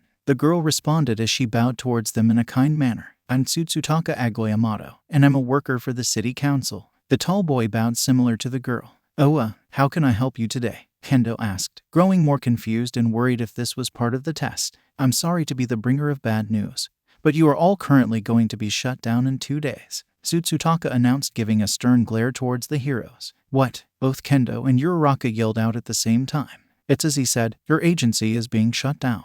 Chikuchi spoke, switching to a stern business manner. "But why?" Uraraka asked nervously. "On many accounts of corruption, excessive brutality, and damage control," Tsutsutaka announced, giving them a stern glare. "What? How?" Kendo asked, wanting to see the reasoning. "You all have video evidence against you of many acts, such as the arsonist Shoto that murdered the fire crew, Bakugo launching many terrorist attacks on economic buildings, and even that new case of Shemage trying to kill someone." Tsutsutaka replied, making Kendo pale. "How do you know about that?" Kendo asked in a fearful confusion. "It was released to the public a few hours ago, and started up many riots that you heroes are still trying to suppress." Tsutsutaka explained, making Kendo horrified at the news of her friend being exposed. "Along with that, we also have charges of Ma." He was cut off when Kendo raised her hand to silence him. "Okay, we get it. And why are you here?" Kendo asked Chikuchi, who was staring at them sadly. "I'm here to say that the city has petitioned for some of your arrests starting now, and that you will not be getting funding from the HPSC to fix your problems. As of right now, your hero licenses will be suspended in 2 days, along with your agency, due to the many complaints, as the city has decided they don't need you heroes defending them."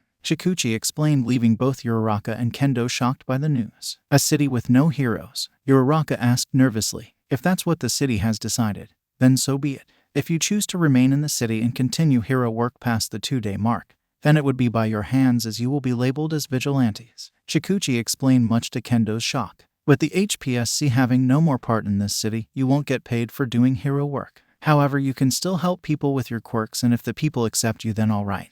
But if they complain, then you will be treated as villains," Tsutsutaka explained. "So if we stay, we no longer work for the HPSC and are vigilantes without pay?" Uraraka asked worriedly. "That is correct," Tsutsutaka confirmed. "But we can still use our quirks and help out, correct?" Kendo asked in confusion. That is correct. But use your quirks for criminal activities, then you are villains. There would be no one to help you, as this was your choice, meaning the HPSC has no part in your trials or sentences. Shikuchi explained, making Kendo sigh at the new legal mess she has to deal with. But what about capturing Bunny? Uraraka asked nervously. While the city hasn't put out an official order on Bunny for his supposed good side, we at the HPSC are hiring a kill order on Bunny. Shikuchi spoke with a sad tone. We have to kill Bunny? Kendo asked, surprised by the new order. Yes, that is all I have to say, since he brought down the heroes in this area, meaning he is now classified as a S-class villain. Shikuchi explained from her notes. An S-class villain for the HPSC. The city just calls him a vigilante. Who we really want behind bars is Todoroki Shoto and Katsuki Bakugo, but the HPSC has paid off their sentence as they are currently fired now. Sutsutaka explained, glaring at the Gen Ed student. Todoroki and Bakugo fired. But that's insane. Uraraka called out. Wait, why aren't we fired as well? Kendo asked in confusion. Well, your agency's kills are sort of justified, as the video shows you all attack in self-defense from tear guns, even if the defense was excessive with brutality. Sutsutaka explained, much to Uraraka's displeasure. They killed 2 heroes and we are the bad guys. Uraraka grumbled as Kendo glared at her former boss to not start any fights. Is there anything we can do to fix this? Kendo asked, in a pleading manner so they won't fail the exercise. Have a petition with 75% of the city's population, and we can rearrange the paperwork to work with the HPSC again, but that would be hard since their voices are what lead to this outcome anyway. As for Shoto and Katsuki, they are on their own, and will not be receiving credit or pay and are considered vigilantes if they use their quirk. Or worse, they will be villains if used for criminal activities. Sutsutaka explained, making Kendo sigh. So the city wants us out. And if we want to be heroes again, then we have to regain their trust. Uraraka asked worriedly, as this was a serious problem, even if the exercise extended past the 5-day mark. Essentially, but until the 2 days are up, you are all still heroes. However, any new situation starting now is up for the city to decide your punishment. Shikuchi explained in a pained voice. All right, thank you for your time. Kendo and Uraraka bowed apologetically. No problem. Also tell Jiru we can't wait to hear her next live performance. Sutsutaka smiled, completely cutting character. Same here. Also ask if she can upload the song Hero 2 somewhere for me to download or purchase. Shikuchi replied with a smile of her own. I will, and have a nice day. Uraraka smiled half-heartedly as she softly closed the door. Turning to each other, Kendo sighed and muttered out to her former boss, I regret taking leadership from you. With the sun setting, Kendo and Takoyami decided it was best if they got out of headquarters for the night and try to salvage any semblance of public image left. Mostly Kendo would try to boost their reputation with the city with the not very helpful skills she learned during her internship with Uobami. This is only the rare occasion these skills are useful. She trusted Takoyami to handle the heavy lifting around town, as his quirk was useful during the night time, with only the city lights keeping dark shadow tamed. While she wanted to help her partner fight crime and the still remaining riots, she knew that earning reputation was key towards their success. Even if they did pass, they would have still failed, as in the end the heroes lost. But if she can at least spark one semblance of hope for the future, then she can live with failing just this one battle and preserving heroics. Waving at the civilians while walking around, Kendo put on a small smile as she helped around with small problems such as stuck objects, looking for lost objects, and even saving a cat from a tree. With all the small things she is doing, she chose to focus on what was going on at base before she left. Bakugo and Todoroki were obviously fired and had to return their hero equipment and not participate in the case anymore. The former resulted in him storming off to find Kirishima by himself, since he couldn't use the CCTV anymore. While Todoroki said he would be fine and just needed a place to rest, which they offered, Kendo knew he really wasn't, as he kept staring at his left hand, frowning at it. Kendo could understand his mindset, as while he wasn't the cause of the fire in the city, he lost his job because of his quirk's fire side. Uraraka, with newfound guilt of and putting leadership problems on her, decided to work overtime as she was constantly trying to appease her fellow workers to ease their burdens. While it was commendable, the girl was burning herself out, but Kendo doesn't know how to ease her guilt besides saying it's fine all the time. Everyone else at the base was starting to starve and get thirsty, making any rest difficult. Even then, it was a small blessing that they still had power for air conditioning or heating. Walking up to a random cafe, Kendo sighed as she spotted a restroom and spoke to the civilian bot at the counter. Can I use your restroom, please? Honestly, the most annoying thing was that many stores and buildings were very pissed at heroes, so they refused to accept them or outright kicked them out. It's fair on their part since they think we destroyed their city, but I expected better behavior from the students, at least to have some sympathy. Go right ahead, ma'am. I have no quarrels with heroes. The robot spoke, wiping glass. Finally, Kendo cheered, rushing towards the restrooms. This was an honest blessing as it took her hours to find a bathroom, and she was glad the robot didn't turn her down. Maybe I can tell the others to visit this cafe for some relief and morale support. Finishing her business, Kendo felt better as she exited the restroom and turned to thank the robot, only to freeze at what she saw. Standing there where the robot was stationed, stood their target that has caused them so much pain and misfortune. Care to join me for a drink? I make some killer coffee. Standing behind the counter making himself a drink was Bunny as he finished pouring himself some whipped cream and chocolate sprinkles. However, laying next to the villain was a decapitated civilian bot.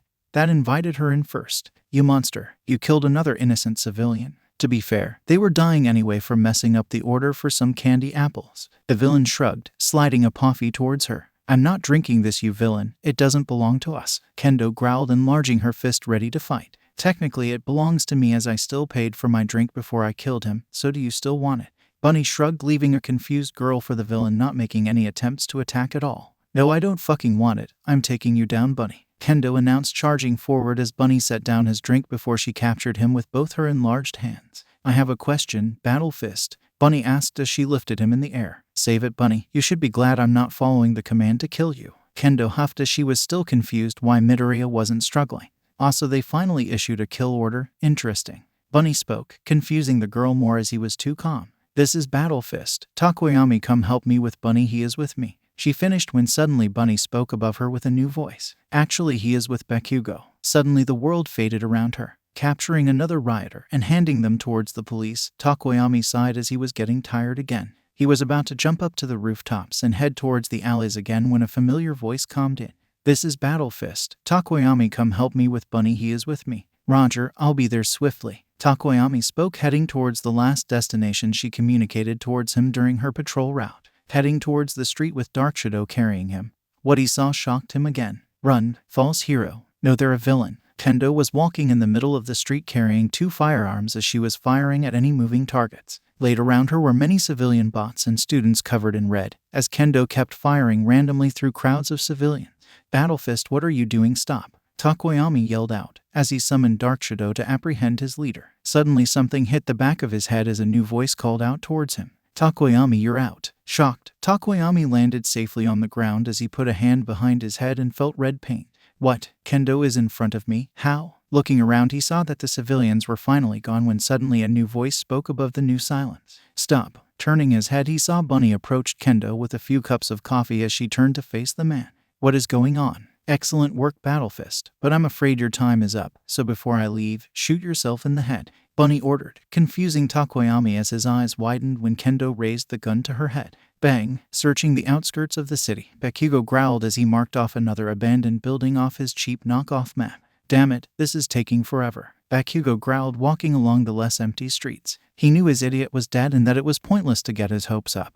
But he didn't care as he continued searching for the stupid warehouse or someplace fishy. If his idiot was dead by Deku of all people, then he would avenge Kirishima. While it did suck ass to be fired for being framed, it at least got him acting without the stupid extras orders. He wasn't gonna be another pawn in Deku's stupid plans, but instead a thorn in his side, as he wasn't contained by orders anymore. While some may see this as villainy or vigilantism, he didn't care, and besides he wasn't going to use his quirk anyways. The objective is for the heroes to defeat Bunny, not an outsider. He was hoping to access stuff or buildings less legally than needed and just leave an anonymous tip towards the stupid extras if he could find the stupid nerd. Walking down the street, he was suddenly tackled into an alleyway by an unknown force when a voice spoke out. Kaken, it's only been 2 days but feels like months. What the fuck are you doing here, Deku? Bakugo asked, getting in a battle-ready stance in case the stupid nerd tried something. Making sure you don't ruin my plans. Both fighters were standing meters apart for what seemed like an eternity as the moon basked the alleyway with natural light, waiting for their opponent to make the first move. GRR, fuck this, Bakugo roared, slamming his hands together and forming a smoke screen. However, Bunny proved undeterred and rushed towards Bakugo, raising his modified gloves and firing out air bullets, dispersing the smoke. Die, Bakugo roared, now above him as he suddenly exploded downwards. Didn't you have faster reflexes than this? Bunny asked, easily dodging away from the explosion. GRR, AP shotgun, Bakugo yelled out, shooting at Bunny's arms and legs as it barely grazed him. Ah, I see the problem now. Bunny muttered out loud, glaring at Bakugo with toxic green eyes. Stay down, Bakugo roared, grabbing a trash can, unleashing an explosion to propel it towards Bunny. You're holding back so I don't lose the match and make both sides lose, Bunny muttered, smacking away the trash can, still glaring at Bakugo. Suddenly, with intense speed, Bunny appeared in front of Bakugo, delivering a powerful kick towards his guts, knocking Bakugo through a brick wall. Ayayujj. Before Bakugo had a chance to recover, Bunny stomped on his chest, pinning him against the rubble, speaking ominously for the first time ever. Since when the fuck did you hold back? Looking up at Bunny, Bakugo froze in fear for the first time ever, as behind the visor he could see his old friend's face. He always saw many emotions come out of Deku, but this was his first time seeing a completely different emotion he only experienced once. That look of pure hate. The first time he saw that emotion was when he made that terrible mistake of telling the nerd to jump off the roof. While the nerd hated him for that brief moment, he was an idiot and threatened him back in his place, for the nerd was still powerless. However, now was a completely different story, as he somehow pissed off the same boy again.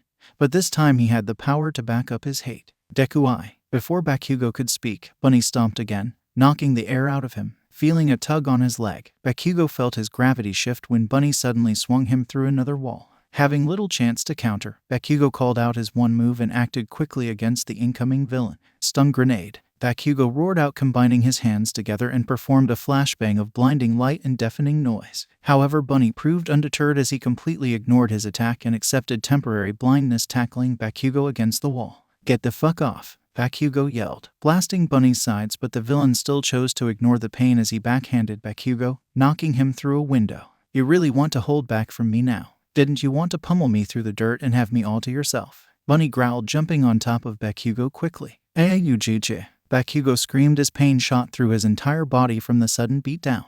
Didn't you want to know how powerful I am? Bunny growled, lifting Bakugo by the collar, holding him up in the air. Cough of fucking course. Bakugo coughed, finally getting air back into his lungs. However, Bunny yanked him forward and headbutted the blonde as he gave Bakugo a death stare. Well, so do I, Kaken.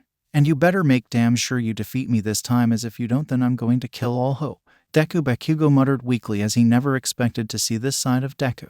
I want everyone in this city will know how it feels to live in my world. Bunny spoke, while punching Bakugo's gut as he coughed in pain, while Bunny continued ranting towards him. A world without power. Another punch in the same spot made Bakugo throw up what little food he had left as Bunny continued. A world without mercy. Suddenly, Bakugo was thrown against the wall as he still stared at Bunny in fear, with the villain stalking towards him in seething anger. A world without heroes. What? Why? Bakugo asked, confused and dazed for a moment, as his body trembled in fear from a new nightmare he never wanted to ever experience. So everyone can be able to see us for what we truly are. Bunny spoke, pulling out a gun and aiming it at Bakugo, ready to finish him off. Cough, and what are you? Bakugo groaned, trying to find anything to save himself quickly. Don't you know? Bunny asked, tilting his head while slowly pulling the trigger. We are Deku. Zap bang. Bakugo's eyes grew wide as Bunny started convulsing violently as he misfired, shooting next to his head while staggering away from him. Looking ahead of him, Bakugo spotted a familiar yellow-haired idiot standing at the broken window, grinning happily towards him. Don't worry, bro, I got your back. What the fuck are you doing here, dunce face? Bakugo groaned, getting up slowly. I was watching you through the CCTV and saw you disappear down a street and never came out the other end, so I came to investigate. Kaminari explained as they both watched Bunny stop spasming as he regained his balance and turned to glare at the newcomer. I see you have good friends, Kaken. Would be a shame if they disappeared too. Bunny spoke, pointing his gun at Kaminari. To hell with that. Bakugo roared out, firing AP shots at Bunny with his quick reflexes, making the villain priorities dodging. Bakugo Katsuki, Kaminari called out, drawing his attention towards his friend. What? Bakugo asked, blasting himself next to Kaminari as the dunce idiot finally did something useful that gave them a fighting chance. You have permission to use your quirk and defeat Bunny. Bakugo's eyes widened momentarily as his shock turned into a manic grin and his gaze shifted towards a stunned Bunny who was obviously shocked by the turn of events as well. What were you saying about not going all out? Bakugo grinned, popping his quirk off rapidly as he was ready to finish this fight once and for all. Bunny changed into a fighting stance as he looked at both Kaminari and Bakugo, seeing this as a 2-against-1 situation before nervously muttering, I may have made a regret. Despite what others might say, Kaminari wasn't a complete idiot. Dodging behind a wall from a random air shot, Kaminari cursed at the scenario they were in. A super strong villain, an ex-hero now vigilante, and me, so this is fine. Looking back at Bakugo propelling himself over Bunny's low kick, Kaminari sighed as he adjusted his aim and thought to himself, just have to stick to my gut and own up later. While he wasn't a complete idiot, he did have many flaws that he knew about, and that was what usually got him in trouble. Zap cannon, shooting a bolt of electricity at Bunny. He was surprised that the villain immediately jumped away as Bakugo blasted the bottom area of his shot. He expected Bunny to go on the ground and get scorched, but Midoriya clawed the ceiling and was hanging above the zap and ground blast. Now focused on him, Bunny brought up his Air Force gloves and started shooting him and quickly broke through his cover, leaving him limited spots left to hide as he doubted he could take a direct hit from Midoriya. Thinking back to his earlier thoughts, this was one of those times that his flaws were probably going to get him killed. I shouldn't have gone AWOL, but then Bakugo would be dead if I didn't. He didn't want to admit it, but he was way out of his league when it came to making decisions on the spot, since he wasn't a leader type really, which is why he allowed the others to choose for him. But Bunny somehow made it his personal mission to take out all his friends and leave him alone with people he had a hard time working with. Going to his only two friends for advice was a no-go, since he saw that Jiru was actually busy and trying to win the exercise, so he didn't want to bother her with his problems. Meanwhile, Minda was panicking and wasn't helpful at all, seeing how skittish he was. So he got on the CCTV and decided to watch his fearless leader, friend, make his way through the city, as he knew Bakugo wasn't one to give up without a fight. After watching for a while, Bakugo disappeared down a street and never came out the other end as he got worried. Kendo wasn't around, and he doubted anyone would follow him to check up on Bakugo. So he went off alone, and was now in a shit show of an indoor battlefield with two powerhouses going at each other as he played support fire.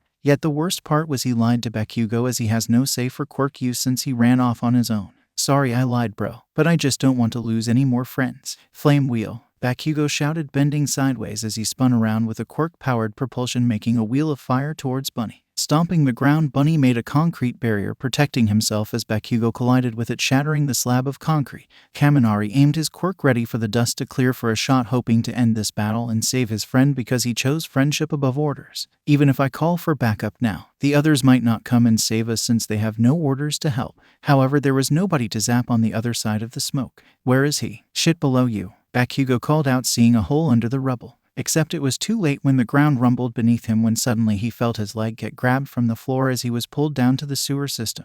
However, Bunny wasn't done yet, as he was repeatedly slammed against the murky water and filthy walls with barely time to recover as Bunny tossed him away, leaving him ragdolled on the floor. Ugh, Kaminari groaned as he looked at the clear hole above and saw Bakugo jumping down quickly, spotting Bunny. Stay with my dunce face, we can take Deku down, Bakugo growled, guarding him from the scary menace and worry as Kaminari's eyes started to fade. He isn't gonna make it, hero, as he is barely conscious and won't recover. So choose quickly, as you have the choice of capturing me or saving your friend.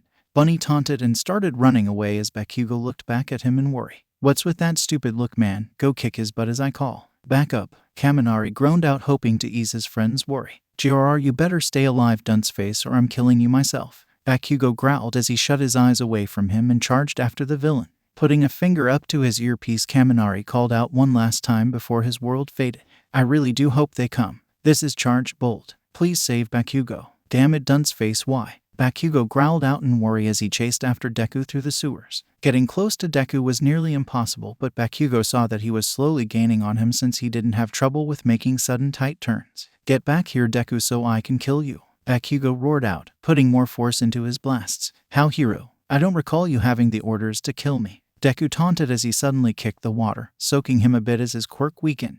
Doesn't matter, I will break you and take you to the heroes so they can kill you, Bakugo spat as he suddenly aimed and fired an AP shot. Luckily, Bunny turned back just in time as the shot impacted Bunny's leg, making him tumble as Bakugo finally caught up to Bunny and kneed him in the mask. Crap, hopping against the wall. Bunny landed against the floor and aimed his Air Force gloves at Bakugo as the hero aimed his arms at him. Both were at a sudden standoff, waiting for a trigger from each other with no clear answer on who's going to crack first. Gonna take the shot? Bunny asked in a serious tone. We don't have to do this, Deku, just put your arm down, Bakugo growled out, ready to fire at the slightest movement, but now trying to reason with the bunny, hoping to reach Deku. I don't have to do anything really, but answer me this, Kaken, Deku asked in a serious tone. What? Bakugo asked as his palm glowed hotter. What do you think about quirkless people? Bunny asked easily. What? Bakugo asked, caught off guard by the random question. A simple question, really. Do you remember your old friend Izuku Midoriya?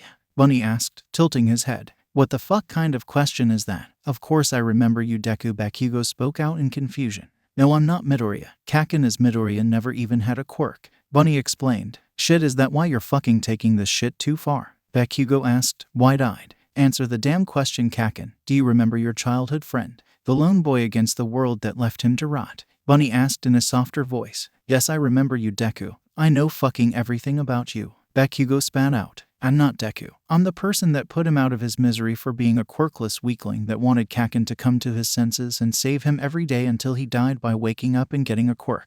Bunny spoke in a serious tone. Then I will grant his wish and avenge him. Bakugo growled out, heating his hand up. Revenge is not the way of a hero. Bunny muttered out as Bakugo closed his eyes and suddenly leveled a hard glare at the villain that supposedly killed his friend. I failed as a hero then. Both opponents blasted each other against the wall, with Bunny being semi-protected by his armor and Bakugo getting the air knocked out of him. Suddenly Bunny stomped on the ground, creating a big splash and soaking Bakugo as the blonde fired more AP shots, cursing at the weaker blast. You will die for your crimes, Bunny muttered, jumping over the shots and grabbing onto a pipe. Shit, Bakugo cursed, trying to get away, but it was too late as Bunny broke the pipe, suddenly blasting a torrent of water at Bakugo. Do or die, Bakugo roared, now ignoring his drawback and blasting at Bunny with all he had in hopes to overpower the torrent and hurt Bunny. BOOM. With the smoke now clearing, Bakugo waited to see if Bunny was still active, as he wasn't letting his guard down at all. However, what surprised him was that Bunny stood there with his singed armor and exposed hoodie as the stupid visor finally cracked and revealing Deku.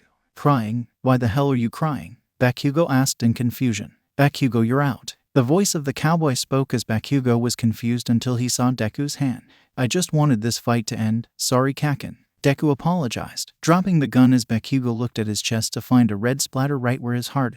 You shot me through the explosion, Bakugo muttered out in shock. Kakin, that was the hardest thing I ever had to do, even if it was fake. I wanted to hate you so bad, but in the end you are like my brother, as I could never really hate you. Deku cried out as Bakugo could see genuine pain in his eyes. Bakugo wanted to comfort his old friend, but he doubted he could find a way to help, especially after hearing his earlier rant and now knowing Deku was trying to find any reason to hate him so he could pull the trigger. Then what made you pull the trigger twice? I thought of killing our painful past. Waiting at the headquarters in her empty room, still in her hero outfit, Uraraka groaned as time passed by for what felt like months, with the night now over. Their attempts to call Kendo and Takoyami became futile as they realized they were not coming back and were presumed captured or worse. To make matters worse, they suddenly got a static comm call. Instead of what she heard was Kaminari calling for help to save Bakugo with his hard breath. With Kendo gone and not answering anything, she was back to this awful situation as commander again, and she felt like forfeiting just to give someone else this horrifying role of responsibility. Why couldn't I just join Deku? Uraraka muttered sadly, as at the very beginning of this exercise, everyone wanted to join her side. Why choose my side at all? It's not like I'm a great leader, I can barely keep a good schedule, and I'm not close to being a top hero. I just want to support everyone. I want to support him, Uraraka thought sadly as tears welled up in her eyes as she imagined herself being allowed to pick a side, and instead of choosing a hero, she chose the villain that was in deep pain and wanted support. If this is what happens when you ignore someone who just wanted help and a friend, then I don't like it. Being a hero that ignores a call for help is not the hero I want to be, Uraraka thought sadly as she got off her bed and left the empty room to go support her team and give orders despite not knowing what to do herself. Why choose my side at all? Making her way to the lounge, Uraraka spotted everyone sitting down and exhausted from the constant days of fighting and losing that she could tell they were all on edge as they instantly saw her enter the room. The lounge itself didn't even seem like a place of comfort, as it resembled more of a safe zone and a battlefield more than anything. Gravity, ma'am, have anything planned today? Ida asked, accompanied by everyone else looking up to her in hope that the great commander could pull them out of the ruins. I don't have any plans yet, sorry, Uraraka muttered out as she instantly felt guilty that all the glimmer of hope was crushed into despair. Just great, we're gonna die. Minda whined out as he covered his face with a pillow and screamed out his frustrations. I told you guys she wouldn't have a plan, Monoma muttered out to his classmates hanging around him. My lord, please help us regain our lost faith in ourselves and guide us to a better path. Ibara prayed as others felt conflicted about their chances. Uraraka, seeing how everyone was upset by her answer, wondered about their thoughts and decided to ask the room. If I may ask, why did you all decide to join my team? What? Ida asked, surprised by the sudden question. Why did you join my team when you could have joined Deku's? Uraraka asked, looking at Ida and everyone else listening in on the conversation. I can't say, but I can tell you I understand what it is like to think like a villain, and I don't want that on my mind again. Ida sighed as he adjusted his glasses, looking away from her. And what about you, Todoroki? Didn't you want to help your friend? Uraraka asked the heterochromic teen sitting against the wall alone. I did, but Midori is my rival, so I thought it was the best chance to beat him and prove I'm still capable of beating him. Todoroki sighed as Uraraka could tell he felt useless sitting around the base. Uraraka turned towards the rest of her classmates for their answers as Tsuyu decided to speak up. I just wanted to be a hero because that's just what I wanted to be. Same on my end. Inagi muttered out from the kitchen with a half-empty bottle of water. Listen 1A, we all wanted to be heroes too, so it's likely we all would choose this role. And besides, who likes being called a villain anyway? Especially since we all had our fair share of villains from the league, and trust me that we don't want to be compared to the likes of them. Monoma muttered out tiredly as everyone around whispered their agreements on why they chose to be on her team. As everyone finally told her their reasons, Uraraka had a depressing revelation. No one joined my team. They all chose to be on the heroes team. They didn't care about me when deciding my team. They just wanted the title of heroes and not a villain. They didn't join Deku because they didn't want to be compared to the likes of freaks and monsters. Uraraka thought deeply as compared to many villains. Her most important encounter was Toga the interesting psychopath and Shigaraki choking Deku. However, Deku wasn't like Toga or Shigaraki, or any of the other league members or Yakuza like Overhaul, but now he was and seemed to be much worse. How does Deku feel about being a villain? Does he feel like a monster with what he is doing because we outcasted him? Remembering the first day of the exercise, the betrayed face of her crush, Uraraka wished she could have comforted him but couldn't offer a hand to save him. Now she was stuck with the consequences of everyone's actions, as she had one thought on her mind. Would he even take my hand now after everyone hurt him? Iravati, a voice called out as Uraraka turned to see Ada still by her side. Yes, Ada, Uraraka asked, trying to focus again and not get lost in her mind yet. I will be going out tonight with Rule on patrol tonight to investigate Kaminari's last signal location and stopping any rioters. But just in case, I want you to have this. Ada spoke, offering her a slip of paper with numbers on it. What's this? Uraraka asked, confused by the sudden paper slip. It's the combination number to my briefcase in my room.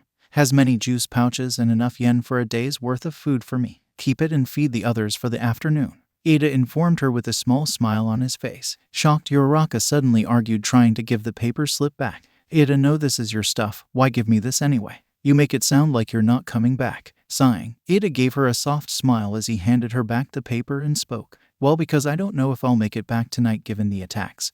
But mainly because it's what my brother should have done. What? Uraraka asked, confused about what he meant. A hero is usually trained to encounter the worst scenario and stick with the mission, but looking back at what happened to my brother, I wish he could have just given up, but he kept pursuing Stain.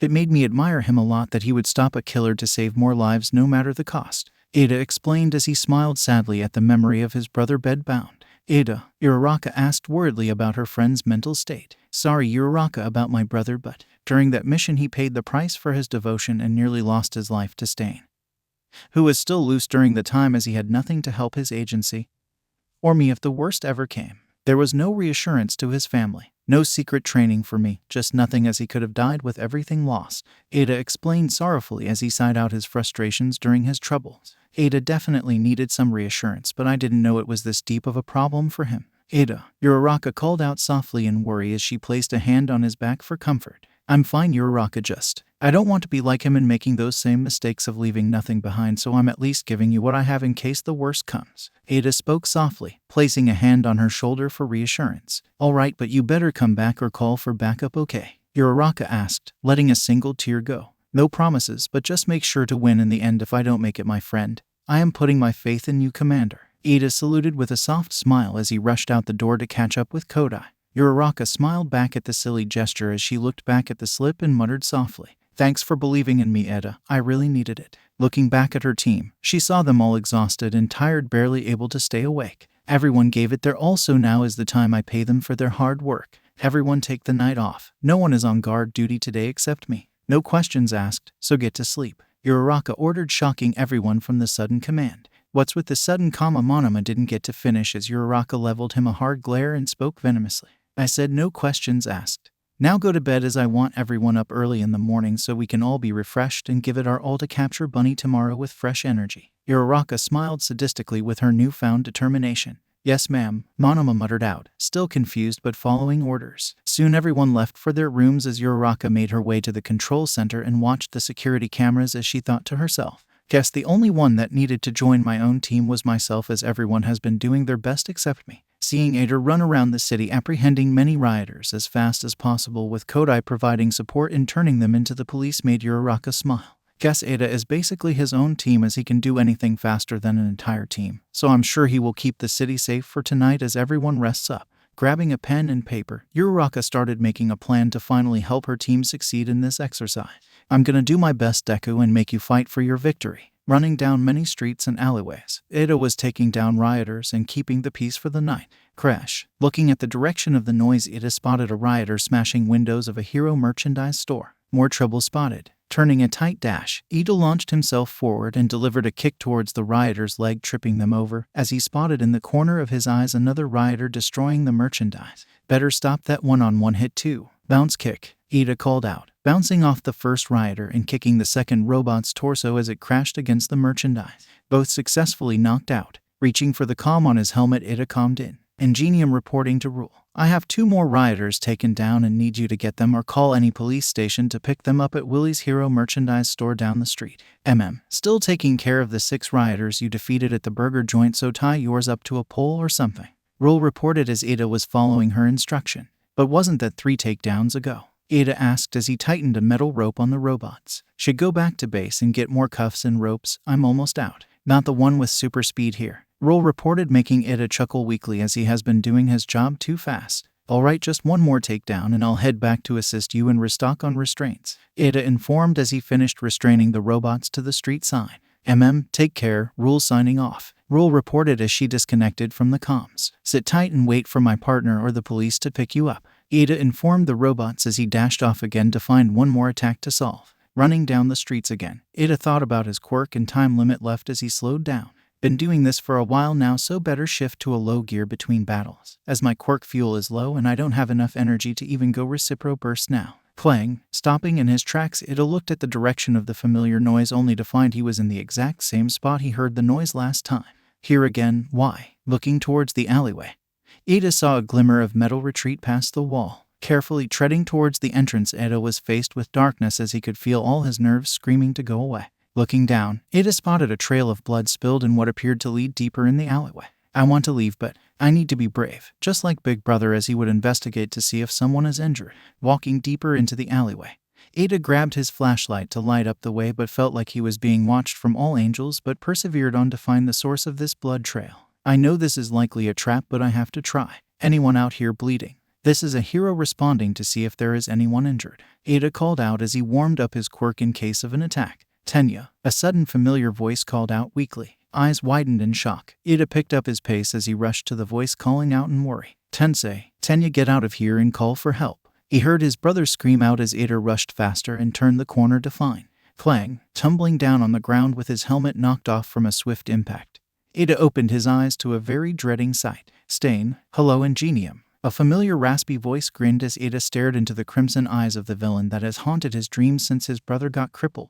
Before Ada could react, Stain brought his sword up to the boy's chin before speaking. Don't even try calling for help, false hero. I know this isn't real. You're just playing tricks on me, right, Midoriya? Ada asked, staring at the villain's eyes as this all seemed too much for a simple coincidence. This is all planned, right? Midoriya is just playing a cruel trick on me. Do you though? Stain asked as he brought a knife up to his field of view and threw it towards the wall. Ada followed where it was to strike and paled when it was too late. Tensei, Aayujj. Tensei's scream echoed through the alleyway from the knife embedded in his arm, kicking the leg of Stain to throw him off balance. Ada rushed towards his big brother in a panic to help him. I'm here for you, Tensei. Suddenly he felt a stab on his shoulder from another throwing knife, making him fall at the feet of his brother in pain. Aayujj. Placing a foot on his back, Stain spoke up again with a sneer in his voice. I don't think you know what's real, Ingenium. Feeling Stain grabbed the back of his head by the hair. Ada felt his upper body rise in pain for a brief moment. Ada looked up from the ground to stare at Tensei, now passed out from blood loss, making Ada's body run cold from seeing him on the verge of death again. Tensei, wake up please. Ada called out in worry as he felt tears forming in his eyes. No, Ingenium, you need to wake up. Stain yelled as he felt the hand on his head slam him down onto the hard concrete. Now shocked from the sudden impact, Ada gasped out for air as the world cleared around him. Looking up again, Ada didn't find Tensei, but instead a purple-haired teen twirling the knife in his hands, watching him closely. What? Ada gasped in shock when he felt a sudden kick to his side, knocking him over on his back when he felt a sharp blade towards his throat again. Ada, you're out. He heard the purple-haired boy speak, still twirling with the knife. Looking up, hoping to see Stain, Ada was instead met with Bunny, somehow damaged with scorch marks all over him and a broken visor. Midoriya could only stare at him with soft eyes and a frown as he spoke up to him again, not as the Yakuza but as his friend. I'm disappointed in you, Ada. What? Ada asked in shock from the sudden revelation of displeasure. Throwing the sword away in anger, Midoriya grabbed Ada by the collar and pulled him up to face him. I'm disappointed in you, Ada. You did everything by yourself again. Did what by myself? Ada asked in genuine shock. Everything. You took on riots running yourself dry. You took on Stain without calling for backup. And you even decided to play the lone warrior and not tell anyone that you were suffering alone again. Midoriya argued with tears in his eyes, still glaring at Ada with anger, but most of all betrayal. Midoriya, I didn't want to bother, Ada informed, looking away in shame. Does your friends mean nothing to you? You could have at least talked to Todoroki or even texted me on your breaks, Ada. Anything instead of just running off to die alone again. Midoriya cried, throwing him on the ground in anger. Midoriya, I'm sorry, Ada called out with tears now forming in his eyes. Sorry doesn't begin to cut it, Ada. You were lucky last time this happened because I found you by chance and mere seconds away from death. Now look what happened this time as you died by my hands. What would your mom, dad, and Tensei say to find you dead in an alleyway? Midoriya argued, towering over him, trying to knock more sense into him. Midoriya, the purple-haired kid called out, making Midoriya stop his rant. No one said anything for what felt like hours, with Midoriya continuing to glare at him similar to a disappointed father as Ada looked down in shame for the mistakes he made again. I truly am a selfish person that doesn't care about anyone else's feelings. Just go. I will talk to you later, Ada. Also, Shinso, did you get his voice? Midoriya sighed, picking up his helmet and tossing it to the purple-haired kid. Yep, and did you like trying out the voice-altering mask? The boy now known as Shinso asked in his voice. So that's how they were able to talk like Stain and Tensei. I did, but right now we have a time limit. They have eyes on Kodai, Midoriya called out, surprising Ada. Yep, about a kilometer away. He heard a familiar female voice yell out the rooftop. Take the shot, Midoriya replied, looking up at the rooftop. Bang, target hit. He heard Hatsune giggle out in laughter. I swear she is a more sadistic and younger lady Nagin. Midoriya sighed out. Tell me about it. Shinsu shuddered out. Ready to continue? Midoriya asked the purple-haired teen. We are. You're gonna rest. You are still injured from earlier. Shinsu spoke with a shrug, handing him a briefcase. I'm fine. Midoriya didn't get to finish replying as he went silent. Shinsu grabbed his helmet and spoke to him with an order. Go to the base and rest. Midoriya now walked away slowly as Shinsu walked over to him with a harsh glare before speaking in his voice. Ingenium, I think it's time that we return back to base, don't you think? Alright, that should be a decent plan with still room for changes, Uraraka muttered out, as she finished writing down her plan for the day. Stretching her body, Uraraka looked at the cameras to find Ida just arriving back in time as he slowly walked down the streets and up the agency steps. Better go thank him for the good job, Uraraka muttered out happily as she ran towards the entrance to greet her friend. Opening the door, Uraraka saw Ida reaching the final steps as she spoke. Thank you for your hard work, Ida. And how was your patrol with Kodai? It was difficult, but I managed. However, I'm not receiving work from Rule, Lady Uravity, Ida informed as he walked into the agency still slowly. He must be really tired. Alright, I'll check the CCTV again on the streets and see where she ended up. Can you wake up and get the next team to patrol as you take a break? Uraraka asked as she headed towards the cameras to find where Kodai went. Alright, and mind telling me where the girls are staying, ma'am? Ida asked, heading towards the girls' side of the hall upstairs. Oh sure, go upstairs and check the second and fourth door to the right. Uraraka replied, giving Ida the details of the layout of where the remaining girls were sleeping.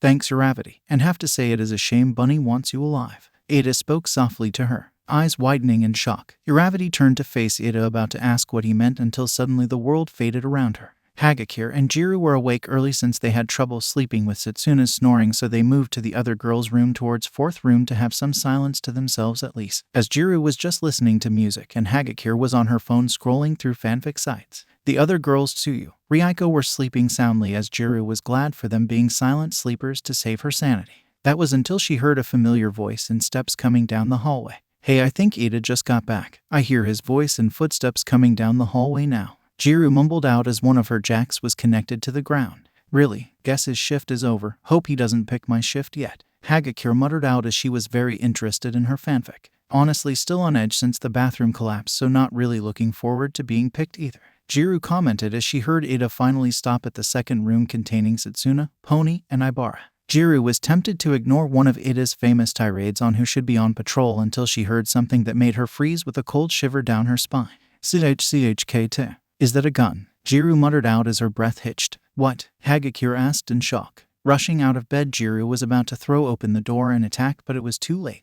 Bang, bang, bang. What was that? Asui asked, waking up in shock as Ryuko woke up as well from the sudden loud gunfire. What the hell? Why does Ida have a gun?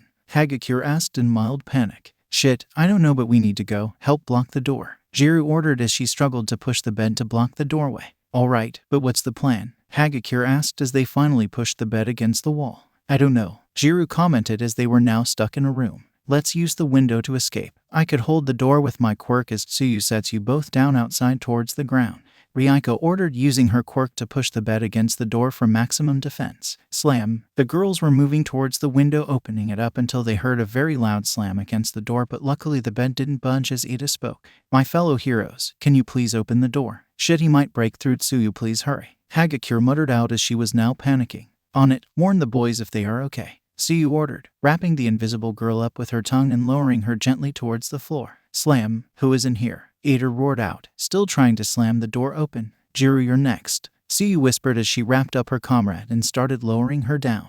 Damn it, why are you blocking the door? Ada roared out in question, still slamming the door to break in. Because your TRYI, and Ryuko responded with anger on her face until her face suddenly went slack as the bed now stopped levitating against the door. Open the door, Ada ordered as Tsuyu finally set Jiru down to grab Ryuko, but it was too late as the girl moved the bed out the way. Slam. Busting through, the Ida aimed the gun at Tsuyu as she made a last-ditch effort to jump out the window. Bang, bang. Feeling something hit her head twice, Tsuyu landed on the wall as a microphone next to her suddenly spoke up. You're out, Asui. Looking at Ida, waving at her, he suddenly lifted a gun towards the stiff Ryuko as he spoke, shooting Emily in the head. Looking away at the last moment with tears in her eyes, Tsuyu closed them tightly as she could do nothing to save her friend. Bang. Looking down, she could see both Jiru had escaped, with Hagakure nowhere to be seen as she presumed she escaped as well. Looking back at it, he jumped at the window as a piece of fabric sprouted from the armor and grappled onto the ledge of a roof as he made a quick escape. Looking back and knowing a certain person's quirk thanks to the hero's information, Tsuyu was glad this person was a UA student, as she didn't want to know what would happen if a certain blonde had managed to infiltrate her daily life and slaughter everyone she held dear to her. It's so hard to trust when those closest to you could be an imposter. Stay away from us, you Class 1 traitors. Standing in the common room stood the remaining heroes minutes after the tragic shooting from Ingenium, or what the heroes assumed to be Ingenium, as they had no evidence of Ida's whereabouts. Looking around, Todoroki knew that the air around them was unbearably familiar as he could hear ice cracking, waiting for the final step for the entire headquarters to fall into a frozen lake to cause panic or worse. How can I help when Class 1B is being stubborn? Why assume we are traitors? Jiru growled at them as both Kuda and Minta were cowering behind her, not prepared to handle the sheer number advantage of Class 1B. Why else would that traitor Ingenium not shoot you down when every other 1B girl has been shot down? Also, where is Invisible Girl now that we're all together, huh? Monoma taunted in anger as the rest of the 1B boys stood behind him, not in a pleasant mood at all. I don't know. She was right behind me when we escaped. Jiru tried explaining, getting into a fighting stance to protect herself and Kuda. Or you let her escape to regroup with Bunny, or took her out yourself, seeing as no one can find where she is, correct? Monoma accused, getting closer near her personal space. But what about Uravity? She is missing too. Todoroki tried to defend, stepping between them, but was shoved away by Kamakiri as he spoke. Stay out of this. This is between us and them. No need for liabilities, Kamakiri growled out, turning his gaze back to Jiru. Hey, that was mean, Kuda spoke up softly, trying to stick up for Todoroki. What, I didn't hear you. Stop hiding like a wimp and man up and speak loud, Tetsu shouted as he was not seeing the point of a meek person, as now was the time for men to finally pick up the act. Yeah, there is no need for that shy guy shit. Stay out of this and let the big guys handle this if you think this is the time for feelings, Kamakiri scoffed, annoyed as well. Hey, leave Kuda alone, he is sensitive, Jiru growled out, pointing her jacks at Kamakiri for hurting her friend. If he is so sensitive, then why the hell did he join the hero course? Kamakiri growled out, pointing at Kuda as he was shaking uncontrollably from anxiety. Yeah, don't we have to fight villains usually, so why be a hero if you're shy? Rin asked, confused as well. Haven't you heard of rescue heroes like 13? That's his specialty and he makes a great animal hero, Jiru commented, defending her friend. Yeah, not everyone is battle hungry like you maniacs, Minta whined out, pointing at them. Oh, I'll show you what a maniac is, you whiny brat, Kamakiri hissed as he protruded a sword, stalking closer to Minta. Hey, calm down, Kamakiri. We don't want to start a fight, and Monoma, we don't know if they are traitors, Huey spoke as he tried to pacify the growing stress in the air. How could they not be a waste? Tell me it isn't a little weird that the only people okay in Class 1 are basically a couple of cowards, and a rude girl who just happens to specialize in spying and the only survivor of the bathroom collapse. Monoma explained as his paranoia was finally flooding out as they were down to their final numbers. I agree. It does seem suspicious, but Oase is right, Monoma, we can't start a fight now. Honuki explained as he stepped between the two classes as well. So what? We let that traitor roam around and open opportunities for them to pick us off one by one. Monoma spoke out as he was side-eyeing Jiru as she scoffed at the accusation. I'm telling you I'm not another traitor. Jiru groaned out, hoping the others would back her up. We don't know that, as it is suspicious, and we don't know where Hagakure is too, so that makes her claims of innocence likely to happen. Honuki explained, making Jiru sigh and groan internally. So what are you gonna do about me then? Jiru commented, as apparently this wasn't a situation in her favor. We cast it up to a vote for you to be detained or not, as we don't have your Avity here, so we let the group decide what to do with you. Honuki explained as he took charge of the decision-making. Yeah, that sounds fair, so how should we start? Rin asked as he found this agreeable. Just a simple hand raise should suffice, so all for Jiru to be detained, raise your hand. Honuki called out as instantly he, Monoma, Kamakiri, Tetsu raised their hands. 4 votes, then Jiru should be fine. Now again with Jiru to not be detained and still work with us, raise your hand.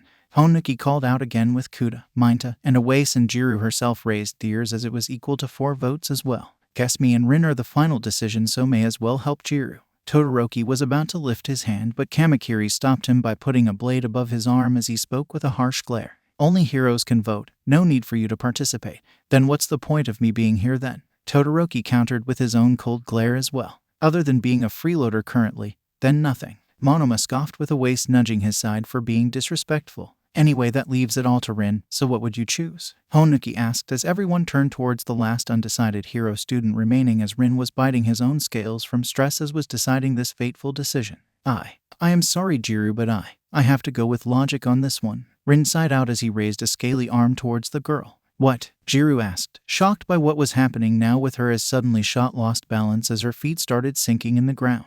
It's been decided, so Jiru, we need to detain you for now, please cooperate. Honuki sighed as he brought forth cuffs and restrained the earjack student.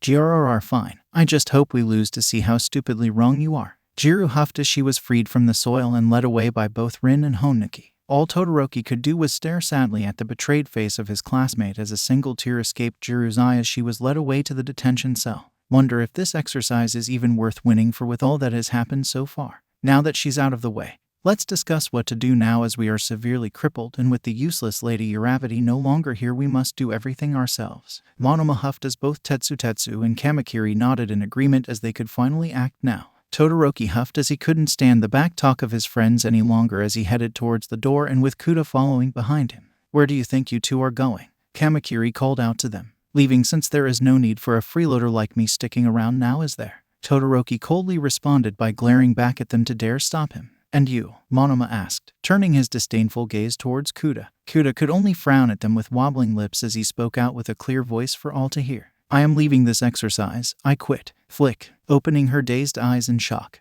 Uraraka stumbled as she lost balance for a moment and tripped on air as she landed on cold concrete. With her memories coming back with Ida's final words, Uraraka looked around in panic as she found herself in a dimly lit room surrounded by, wow, that's a lot of money. All around her were mounds of cash, making her feel quite uncomfortable as this was her dream come true, but there were many red flags screaming at her that this wasn't the paradise she dreamed of.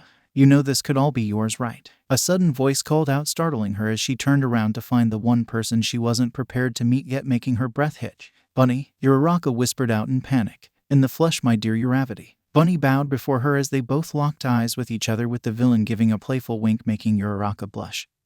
But she kept her cool as glared down at the villain and spoke. Why am I here, Bunny? Uraraka asked, raising her fist towards the villain ready for any possible combat to arise. You are here for many reasons, my dear Celestial Cosmos. But I have to say that the main reason is because I want you to make a wonderful decision that would be in both our favors. Bunny chirped as he pointed at Uraraka with a devilish smile. Uraraka shuddered at the wicked smile as she muttered out, what decision? Much to her surprise, Bunny kneeled before her and slowly took off his high-tech rabbit helmet, revealing the familiar green hair she grew to love. However, that was outmatched, as what started pulling her heartstrings was the bright familiar emerald eyes staring at her with pleading hope in his eyes as he said his final words. Ochako, I want you to join me. Okay, Toru. Just need to be silent. It's not like I'm walking into a building filled with who knows what security measures and tailing probably the most dangerous enemy. She thought to herself, psyching herself up for what she was doing as she silently trailed Ingenium.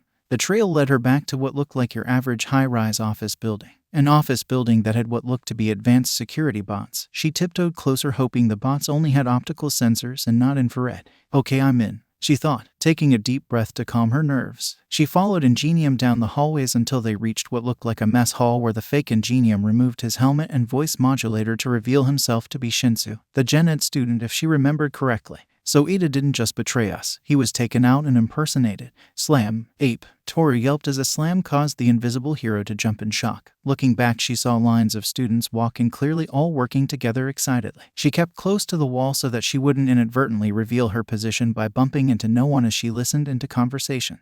What are all these students doing here? Para, did you load everything to Block C? Hope Bunny picks me this time. Hey Gio, how was the editing? Remember we leave for stalling and planting soon. When's the next mission again? Hagakure was shocked to see many students talking about missions and Bunny as she realized something that the hero side missed in the initial briefing. Everyone is part of this exercise. This was an exercise open to the entire year. Not just the hero students, and Bunny has taken full advantage of it and managed to recruit not one or two, but an entire town's worth of citizens. Did we even stand a chance? Hagakure thought to herself as she made her way towards the front of the crowd when suddenly, the chattering of the students ceased as they all turned to their leader in silence. Good to have your attention. Now this is an important meeting as there is only one more day left before the heroes are forced to leave our great town, Bunny announced, making everyone grin at the chaos they created almost completed. They've brought nothing but trouble to us and our establishment in future with their mere presence alone. So in order for that future we all dreamed of, we will continue to dismantle these false heroes that need to be called.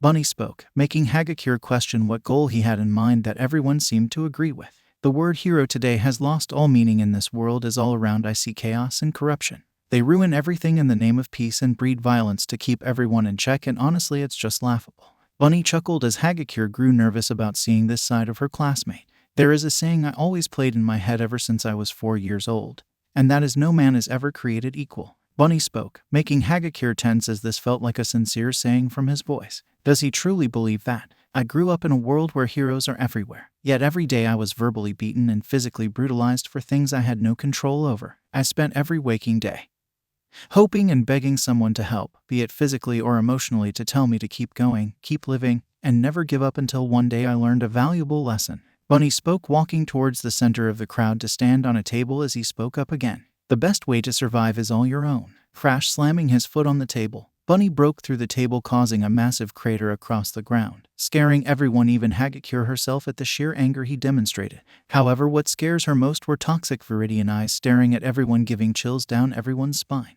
Why am I so scared of him? It's time for the world to open up its eyes, as there is no need for false heroes anymore. If you decide to save someone, then it would be out of genuine heart, not a job title. Bunny spoke, bringing everyone back to attention. So what do we want? Bunny asked out loud. No heroes, for a better world. The crowd chanted. Good, and how do we achieve that? Bunny asked out loud. We do it ourselves. The crowd cheered as Hagakure could feel the sheer weight of conviction combine.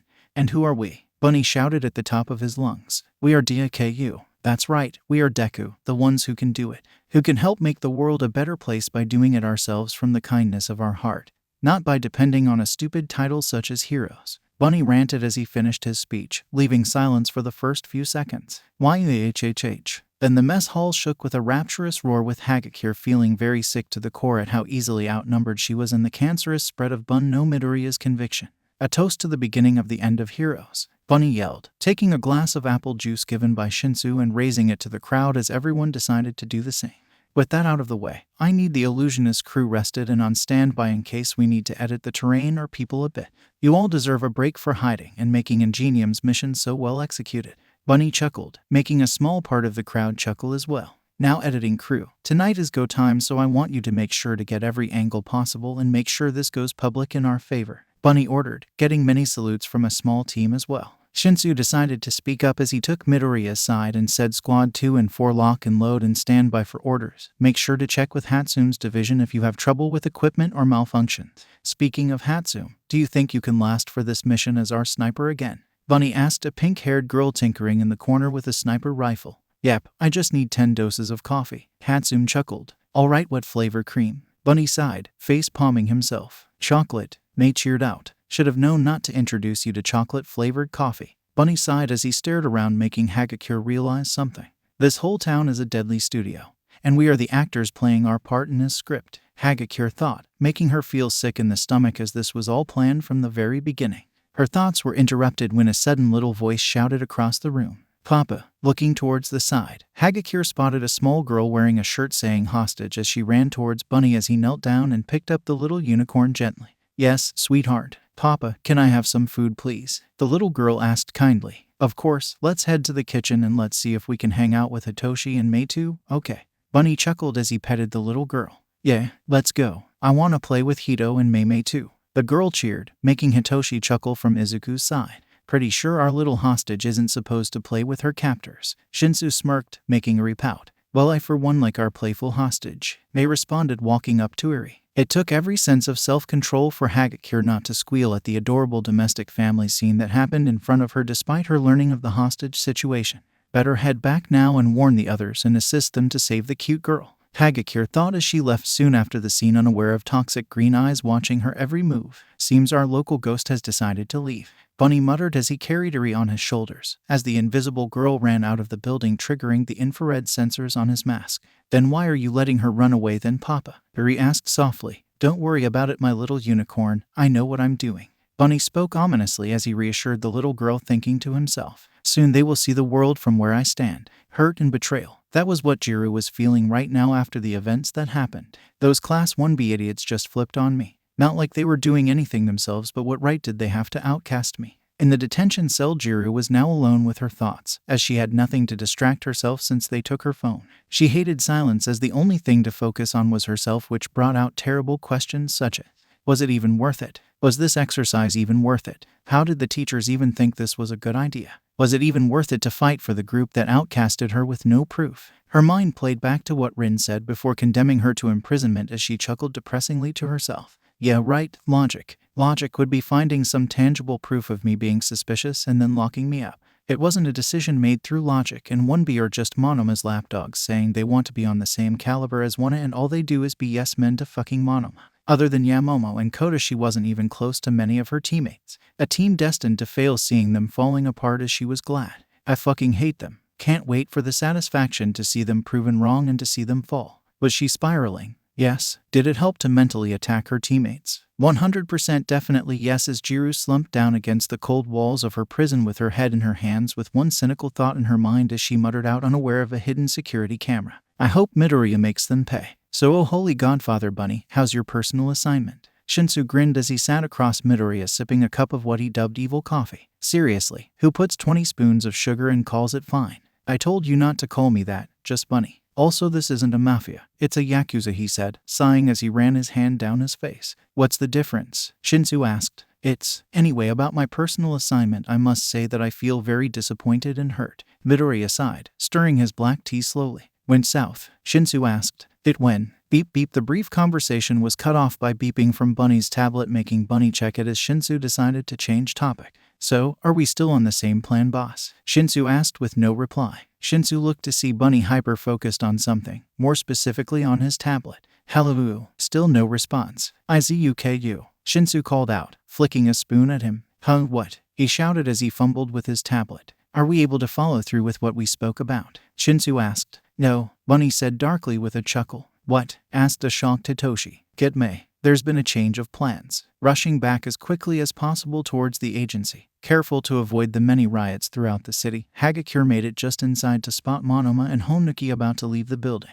Guys, Hagakure called out in relief. Hagakure, where are you? Honuki asked, looking around hurriedly. In front of you, Hagakure spoke, taking a few steps forward. Stay back, Monoma growled out, getting into a fighting position. But why? Hagakure muttered in confusion. Monoma, it's her. Honuki explained, pointing towards her, or just the spot next to her, but she gave him credit for trying. So, she could still be a traitor. Monoma hissed out. What? Hagakure freaked out in shock. Monoma, I'm not doing this again. We were already wrong with Jiro and locked her up because we thought she killed Hagakure. Honuki argued, shocking the invisible girl. You fucking did what to Jiro? What's wrong with you all? Hagakure argued, ready to go help her friend. Yes, we were wrong about that. But are you seriously telling me you don't have the slightest bit of suspicion on why she showed up now? Manama pointed out, planting the seed of doubt into the mudman. I see your point, but I'm willing to ask questions, so please explain, Hagakure, as I really want to have reason to believe you're on our side. Honuki asked, stepping closer as what Hagakure suspected was to interfere in case she didn't have a valid excuse. Alright, I tailed Ida after the shooting as he did something that didn't seem right. To see him swinging when he could have just used his quirk to run super far away didn't exactly seem normal, right? Hagakure asked, explaining what she saw at the beginning. Yeah, that doesn't exactly seem like a thing a speedster would do. What do you think, Monoma? Honuki asked for his opinion, assuming she isn't lying to save her own skin. Then that is something weird. Monoma muttered out, glaring at the girl. Ignoring the bias, please explain more, Hagakure. Honuki asked, hoping to get much information. Right, so I tailed him and found a small high-rise office building he stopped by at, and entered it. You won't believe what I discovered, Hagakure whispered out, looking around to make sure there wasn't anyone else around. Then you better try to get us to believe it, Monoma muttered out as he continued glaring at her. Monoma, Honuki called out in annoyance. I'm just being precautious. Monoma muttered out at his partner. You're being paranoid, Honuki called out. Well, what if I am? Someone has to, since I refuse to be blindsided just because you all are being too accepting and ignorant. Monoma growled out, making Honuki's eyes widen. We aren't being ignorant, Monoma, Honuki insisted. Yes, you are. You forget Midoriya has proven time and time again that he is not above doing dirty tactics that fall into possible war crimes. What's to say this isn't one of them? Monoma asked as Hagakure could see the seed quickly spread across Honuki's face as he tried to counter but couldn't. Honuki, Toru asked hesitantly. Sorry, but Monoma does have a point. However, I refuse to let paranoia get the best of me, so please explain so we can all work through this together. Honuki asked as Hagakure breathed a sigh of relief. Thanks, and as for what I found, it seems that Ida wasn't Ida, as another person was in his armor impersonating him. Hagakure whispered out, shocking the two hero students. Really? Did you get a good look at Midoriya as your witness testimony? And that you being a hero is enough support to arrest him? We can gather evidence better without him picking us off, for a full chance of winning. Honuki explained with a huge grin on his face. No, I didn't see Bunny's face, as this person was different. Had purple hair like Midoriya's, but huge eye bags, and was taller. Hagakure explained, confusing the two students. You mean Shinsu from the sports festival? Monoma asked, now intrigued with her information. Not just him, as the whole freaking town is involved, guys. Hagakure explained, hoping to convey her seriousness. A whole town, Monoma muttered out with a blank expression. Yes, Hagakure agreed. Mudman, just restrain her please, as I don't believe this terrible story. Monoma sighed, looking at his partner. What? Hagakure freaked out in confusion. No, as she could be telling the truth. Honuki suggested. Telling the truth? Did you even hear her? A whole fucking town. Who would believe that? That's like saying an entire city is run by a massive cult. Monoma ranted out with a huff of air leaving his lungs that sounded like a laugh. I know, but I'm still willing to listen. Honuki sighed, looking at her for her to continue with her investigation report. I'm telling the truth, Monoma, as they are basically operating this town like a personal film studio. Anything we do would be painted in a bad light since they are the ones controlling the narrative, Hagakure explained, making Honuki think and nod at her explanation. It is a smart tactic, as we would be too focused on Bunny too much with the riots as well to notice something like civilian interference. Honuki muttered out as he was trying to analyze the situation they were possibly in. You're not seriously taking this into consideration? Monoma hissed out towards him. Like you said, Bunny is willing to resort to dirty tactics. What's to say he didn't actually hire the whole town? He did say he was the sole protector, right? Honuki asked, throwing his reasonings back at Monoma. After what felt like a long moment, Monoma sighed as he got into the analysis and spoke up. Let's say you are right. Tell me, where does Bunny fit into all this? As if what you said is true, he could have basically won much sooner, meaning he is either overconfident or there is something we aren't seeing. He's right, so he either has a secret objective or is trying to prove something. Got any information that could suggest either? Honuki asked the invisible student. I think he is proving something, as he seemed to take things personal and sounded sincere. Hagakure muttered out. And what, if I may ask? We need all possible details so we can start exploiting them if this is as bad as you say. Monoma asked. Basically, he wants to make heroes no more, as I'm guessing he plans to spread his view by making this the first city heroless. As I wonder what would happen if a vigilante basically stopped a corrupted hero agency that was harming the people. Hagakure asked, hoping to get the two boys on track. Shit, he is basically going to be the messiah and be the banner that people can rally behind as he takes on the heroes. Honuki explained as Monoma nodded at the same reasoning. Not to mention he basically has something big planned tonight as well as a hostage with him. Hagakure explained, shocking the two students. A hostage? Monoma asked. Yes, a little girl called her. She is referring to Bunny as her dad, but is wearing a t-shirt that says hostage on it. Hagakure explained, showing the seriousness of her voice. Shit, she is probably playing the Stockholm Syndrome trope. Honuki muttered out, now going into deep thought. Not to mention he is moving fast if something is planned tonight, as he is basically trying to lock us in a full-on checkmate. Monoma muttered out, trying to find a way out before they were locked in a corner. What do we do in this situation? Hagakure asked. If what you say is true, which I still doubt, but seeing as this is all we got so far with the endgame near, then there are only two options left. Monoma muttered as both students listened. That being, Honuki asked, hoping to cross-reference them. The first option is that this city is a lost cause and that we already failed. But in a real situation, one of us should escape and warn the higher-ups. Monoma explained, making Hagakure tense as this was all over and that their only hope was running for backup, basically live to fight another day. Honuki summed up. Yes, but there is a main problem with that. Monoma sighed out tiredly. That being, Hagakure asked nervously, proving your word is right. As if you basically escape, then you still have to convince the HPSC that you're telling the truth and not just a nut job explaining why they miraculously failed and are making up stories to justify their downfall. Monoma groaned as Hagakure understood very well they can't rely on words alone because their reputation is basically trashed at this point. Basically what I'm trying to do to you. Hagakure asked Monoma, who gritted his teeth at the similarities. Yes, however, the HPSC is basically not going to give a chance at that like we are. And even if they did, it would still take a while for them to investigate on their end too, which means Bunny basically won since his influence is spreading faster than a wildfire. Monoma explained as they all knew they couldn't leave things how they are currently. What about the second plan? Hagakure asked hesitantly. In order for us to even use the first plan, we would have to do the second plan no matter what. Monoma muttered out glumly. Meaning? Honuki asked worriedly. Honestly, while the first plan is a loss either way, we can still win morally as we basically have to guarantee only one thing, and that's evidence which can only be obtained in Plan 2. Monoma explained as both listened intently. Still, what's Plan 2? Hagakure asked, wanting the reveal already. Monoma glared at both of them with determination as he muttered out. Plan 2 is that we have to go on the attack. Gather as much evidence with Yuri as well, and book it the hell out of this town.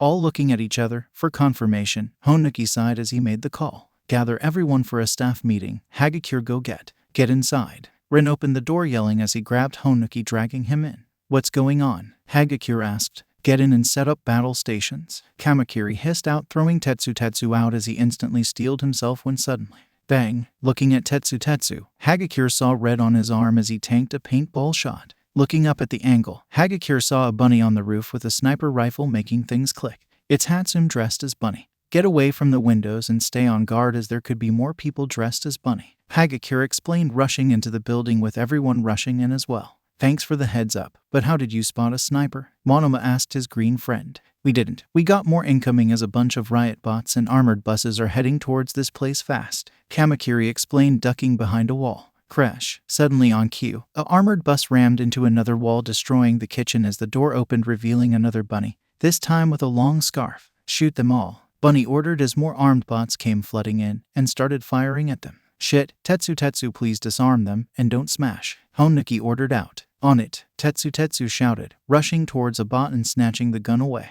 Nice going, hero, but you thought we wouldn't adapt. The scarfed bunny chuckled. What do you mean? Tetsu asked, disarming another bot. Civilian 90 and 107 compromised. The scared bunny calmed in on his earpiece. Boom. Suddenly the two bots Tetsu disarmed suddenly exploded in red paint, covering the poor teen who stared at the scene in horror. What's got you like a rabbit caught in the headlight? Bunny asked, making the steel boy glare bloody murder at him. You are all monsters. Tetsu growled out at the scarfed bunny. You all created us monsters, now let go of your quirk. Bunny spoke as suddenly Tetsu went limp and let go of his quirk, shocking his allies. Tetsu, snap out of it, Kamakiri roared out. Take the shot. The scarfed bunny calmed in as suddenly, bang! Tetsu yelled out as he stumbled back, landing on his back, with a bright red splash on his head. Tetsu, Monoma yelled out in worry. We have to go, Sen warned as he fired off scales, disarming many bots temporarily. Honuki softened the ground, letting a wave of bots sink in as he effectively trapped and slowed down the bots. There, we have time, let's go. With heavy hearts, they fled down the hallways as a way swirled at a table against the walls, effectively making a barrier to buy time. but Jiru is still down in the cells. Hagakure cried out, leaving her friend. We have bigger problems right now, Hagakure. Away spoke as they continued to move towards one of the emergency fire escapes. Looking back at the table breaking apart, Hagakure steeled herself as she muttered out an apology. I'm sorry, Jiru. Running towards the exit and escaping far away, they could only watch as their headquarters was slowly overrun with many riot bots, effectively leaving them no place to go as this city was not theirs anymore. This city belonged to Bunny. So what's the plan? Kamakiri asked as they continued watching the mayhem. Since Hagakure is basically right from what I just witnessed, there is only one plan. Monoma sighed out tirely, turning towards the invisible girl, to where she presumably was. Honuki was the first to speak. Hagakure, we need to go to Bunny's den and get that evidence, Inuri. After what felt like a year-long low-spirited walk through the city, the heroes took most of their time sneaking through alleyways and tunnels, avoiding robots and civilians alike as they couldn't trust no one. Feels like we are the villains in this situation, Rin muttered as they crouched behind a dumpster. Yeah, this is a very messed up situation. Kamakiri growled out. How much longer, Hagakure? We could die any minute. Minta whined, cowering near them. We're here now. Shut up before we get caught. Hagakure whispered out as she used a stick to point in a direction. So what's the plan now? Awais asked, unsure how to start the process of getting evidence. We are on a time limit and don't know what actually counts as evidence, so we all have to break in and enter stealthily. Also forget about property damage and leave no traces as we need to gather this stuff quickly. Monoma muttered out, tapping Honuki. That's too reckless, but we need to do this and get out fast. Just try not to make it obvious we broke in. Honuki explained, crawling towards a bush connecting towards a wall. Don't we need a warrant for this? Hagakure muttered out towards her teammates. Do you seriously want to be Ada and throw a rule book at us? Minta whispered harshly towards her. Besides, didn't you break the law too doing this exact same shit? Kamakiri growled towards her. You don't need a warrant if you have probable cause, and I was pursuing an imposter who slaughtered all my friends. Hagakure growled back as what the 1B student could assume was that she was glaring back. Fucking fine, we'll use that excuse here too. Kamakiri scoffed, following after Honuki. That's not how it works. Hagakure snarled at this student, brushing her off. Let's just go and say we spotted Bunny heading inside. Minta whispered out, making her reluctantly agree as she walked towards the rest of her group with Minta behind her. Joining the rest of her team, she saw Honuki tear down a small hole with his quirk, leaving them just enough room to crawl through. Crawling in, she was met with the sight of Honuki and Monoma tearing down more walls as always. Kamakiri were searching through items that counted as concrete evidence. Slowly, the heroes searched room by room silently for something to work with, even spotting a few cameras for Hagakure to walk up and disassemble or tilt away from the group. Entering deeper underground, in a maze-like layout, the group would have indeed been lost if it wasn't for them leaving a bread trail of broken down holes in walls. How deep is this place? We can't be here forever, Monoma whispered out, getting frustrated by lack of anything useful as he broke down another wall with Mudman's quirk. From what I saw going down with my quirk, it is pretty much 3 stories deep, Honuki explained, making the group groan at the information. Let's just get out of here. They could be back any minute, Minta suggested with a whine, making the group really consider leaving. We can't turn back now, otherwise everyone would have died for nothing, and Bunny's plan to get rid of heroes will affect the rest of the world quicker. Rin spoke out as everyone could agree that in this situation, it was either give it their all, if not for themselves then for their fallen allies trying to protect the rest of the world. Sighing, Hagakure was the first one to voice her thoughts, looking through a folder. I hate that you are right. If this was a real situation and not an exercise, then I couldn't just sit by and do nothing with everything that has happened. Same here, as this week I basically lost many of my closest friends, and seeing that I can make their deaths mean nothing in the end, I have to go through with this, Honuki explained, using his quirk on a wall. You guys are too heroic. You make me look like a coward for wanting to live, Minta grumbled out. That's because you are a fucking coward, Kamakiri growled out towards the small teen. He is right, you know. Not everyone signs up for dying. So if you want to leave, go ahead, but me personally, I feel that in this situation that this job is bigger than us all, so I'm staying, Awais explained with determined conviction, making Monoma scoff. Shows that Class 1B are the superior class to put society ahead of ourselves, compared to this excuse of a hero. Monoma muttered out loud, making Minta cry a little for having human basic instincts of survival. That was uncalled for, Hagakure whispered out harshly. Tell me that he isn't being selfish, Monoma murmured out loud. So what if he is? There is nothing wrong with being a bit selfish and wanting to live, Hagakure defended, making Monoma tusk at such childish reasoning. Knock it off, I found something, Honuki called out, clearing away the mud as lots of smoke and ashes started pouring out. Opening the wall a bit more, Hagakure gasped at the sight, which made her cough from inhaling so much smoke. If I can barely breathe, then what about Uraraka? Hanging in the middle of the room was a soaking wet Uraraka covered in filthy ashes and smoke around her, wearing what appeared to be a mask connected to an oxygen tank under her feet. The hell is this? Minta gasped out. Get Uravati down first, you idiots. Kamakiri barked, about to cut the chains keeping her hanging. Wait, take a picture. This is evidence. Hagakure argued, holding back the sharp hero. What, but we need to treat her now. Oase demanded in urgency. Wait a moment, we can kill two birds with one stone. Monoma muttered out, taking his phone and snapping a quick picture of Uraraka. See, just a second. Hagakure agreed as Kamakiri cut the chains, letting Uraraka collapse into Mudman's arms. Can we get a status? Mudman asked in his comms, unsure of what to make of this scenario. Alive, just unconscious as everything in here worked as intended,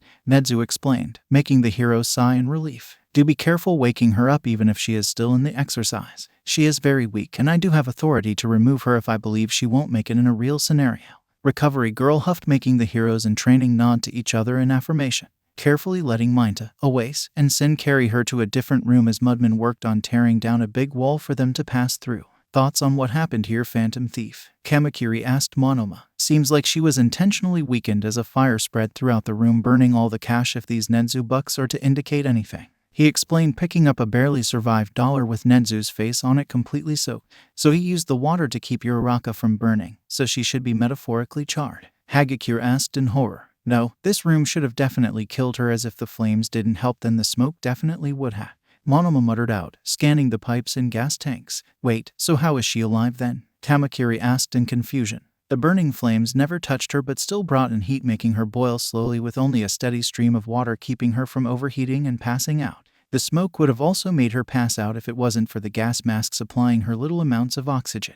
Monoma explained in a disgusted mood. Wait, so all this is? Hagakure couldn't finish, but Monoma decided to take the lead as he knew not everyone could handle scenarios like this. This is basically a torture room, keeping you on the verge on passing out and overheating, but just enough resources to keep you awake and unharmed as much as possible to live through all these agonizing moments. Monoma explained, feeling highly disgusted with what he was explaining. Fuck, so it was intend on her living. Kamakiri growled out in revulsion. How could Yue allow this to happen? Hagakure whispered out in horror. Mostly anything is allowed as long as it is safe enough and won't kill them, from what I'm learning. Honuki spoke, now returning to chat with the group. How is Uraraka? Hagakure asked worriedly. She is exhausted and is barely recovering consciousness slowly. Honuki explained, giving some relief to the team. Game plan now? Kamakiri asked, wanting to get this exercise over with. Stick as a group and let's head out of here. Invisible girl, go scout ahead, as we need a direct path to the surface, as we can't effectively move Uraraka through ceilings without risking her, no matter how big of holes in the ceilings I make, as she can't handle it. Honuki explained, tearing down a wall for all the heroes to move into the hallways and head for the exit quickly. On it, Hagakure agreed, scouting ahead. The group continued forward, hauling a barely awake Uravati, as they had two missions: escape with Uravati and also Iria found. Walking through the hallways, the heroes were lucky that they hadn't been spotted yet. How is Uraraka doing?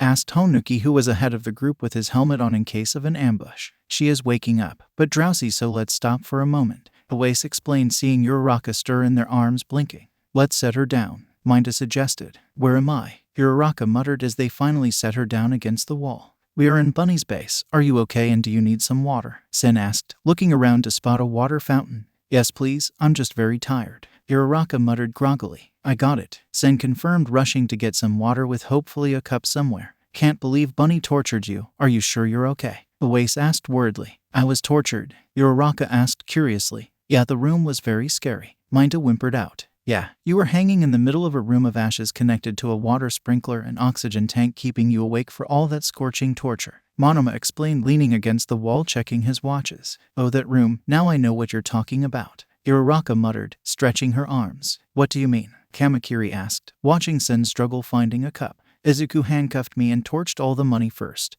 before throwing me in the room again and prepping stuff to have midnight suddenly come and gas me. Uraraka explained, bringing light to the grim situation. Oh, so he was trying to simulate torture since he can't actually torture us, Oase explained, making the rest of the heroes sigh in relief. That's a relief. I was worried for Komori. A familiar voice suddenly spoke, bringing everyone on alert. Who is there? Kamakiri growled out, bringing his blades forth. Whoa, it's me, Hagakure. The invisible girl panicked in what they could assume was her, having her hands raised in caution. Stand down, Jack Mantis, it's just her. Monoma sighed, looking at her with disappointment. Hagakure, any trouble ahead? Honuki asked worriedly. No trouble as the elevator ahead is clear and I used it to find no one ahead either, Hagakure explained, making everyone sigh in relief. That's great, let's move it team, Honuki ordered, taking charge momentarily. Yeah, I don't want to stay here any longer, Minta agreed, moving on ahead quickly. The group was almost near the elevator doors when suddenly a single sound made them freeze in terror. Ding, it's the elevator. Hide,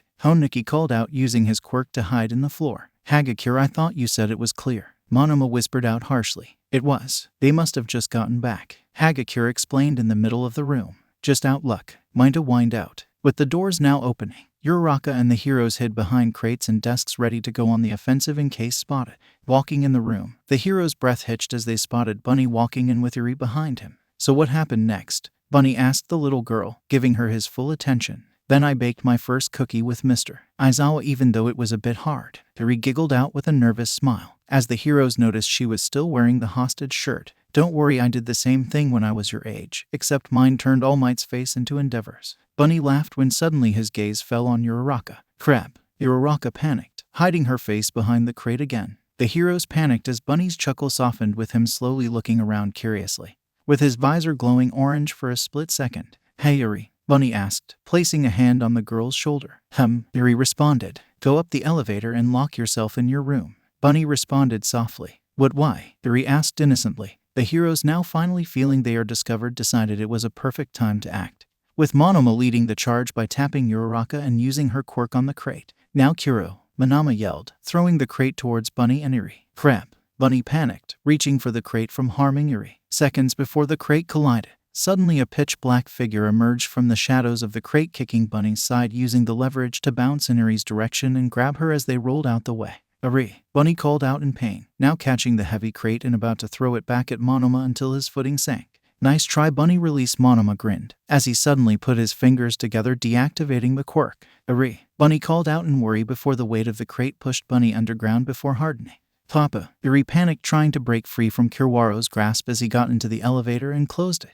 We have a bit of time before Bunny breaks out. We need to go now, Monoma ordered, making everyone shocked with what happened in mere seconds. Dude, what the hell? How are you here? Hagakure called out in shock. He was part of my shadow and suit. Monoma spoke as if that explained anything. Oh fuck, I forgot about him. No wonder why it's been too quiet lately. Awase groaned as laughter was heard from the teen through the comms. He was with us the whole time, Minta yelled out in surprise. Hee, glad I can still make an impression this late. Kiwaro chuckled, as he hissed at what appeared to be Eri stomping his foot. Let me go, Eri wailed, also through the comms. Kiwaro, where have you been? I thought Bunny also kidnapped you or the rioters got you, Honuki called out in concern for his friend. Sorry man, just couldn't work for Uravity after watching Komori getting tortured, so asked Monoma for some plans so we can ambush Bunny and perform my own scout missions, Kiwaro explained, now hearing an elevator ding on his end. And you didn't think to tell us why? Awase asked with a harsh glare directed at Monoma. We needed the element of surprise when taking on Bunny and I couldn't trust Wano leaking information, so now can we go before Bunny breaks out?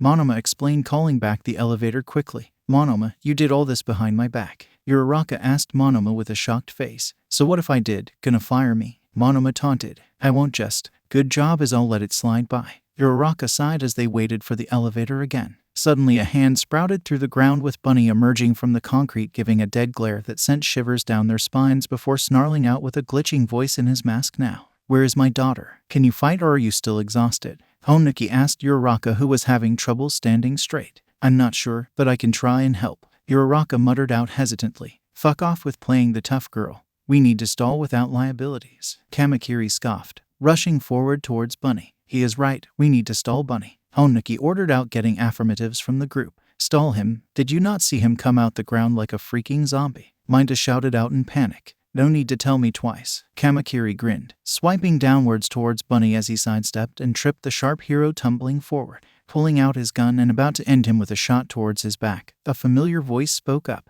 Say cheese. Suddenly a flash of light blinded Bunny as he felt his gun knocked away from his hand and felt a punch to the face, making him tisk. Seems like our resident ghost wants to haunt now. Glaring at a specific spot, Bunny thrusted forward, grabbing Hagakure by the throat as he muttered out, wonder what happens when a ghost dies. CLNK, CLNK, CLNK. Suddenly many shots struck Bunny's back as his footing sank again, making him tumble and drop Hagakure. You forgot about us too, Sen grinned, shooting Bunny again with his scales as Honuki softened the ground into mud. Ding! Suddenly the elevator door opened, making Uraraka call out. We need to go now. On it, the heroes yelled as everyone headed for the door when suddenly, Hagakure yelled, falling to her knees. Bunny brought his arm through the mud and grabbed Hagakure by the foot, growling out, "Going somewhere? How can you see me?" Hagakure yelped out in a panic. "I've always noticed how hot you are," Bunny responded with a chuckle as his cracked visor glowed orange momentarily. "Crap, he has my heat signature," Hagakure called out in panic, trying to claw herself away. But her efforts were futile as Bunny was dragging her into the concrete mud with him.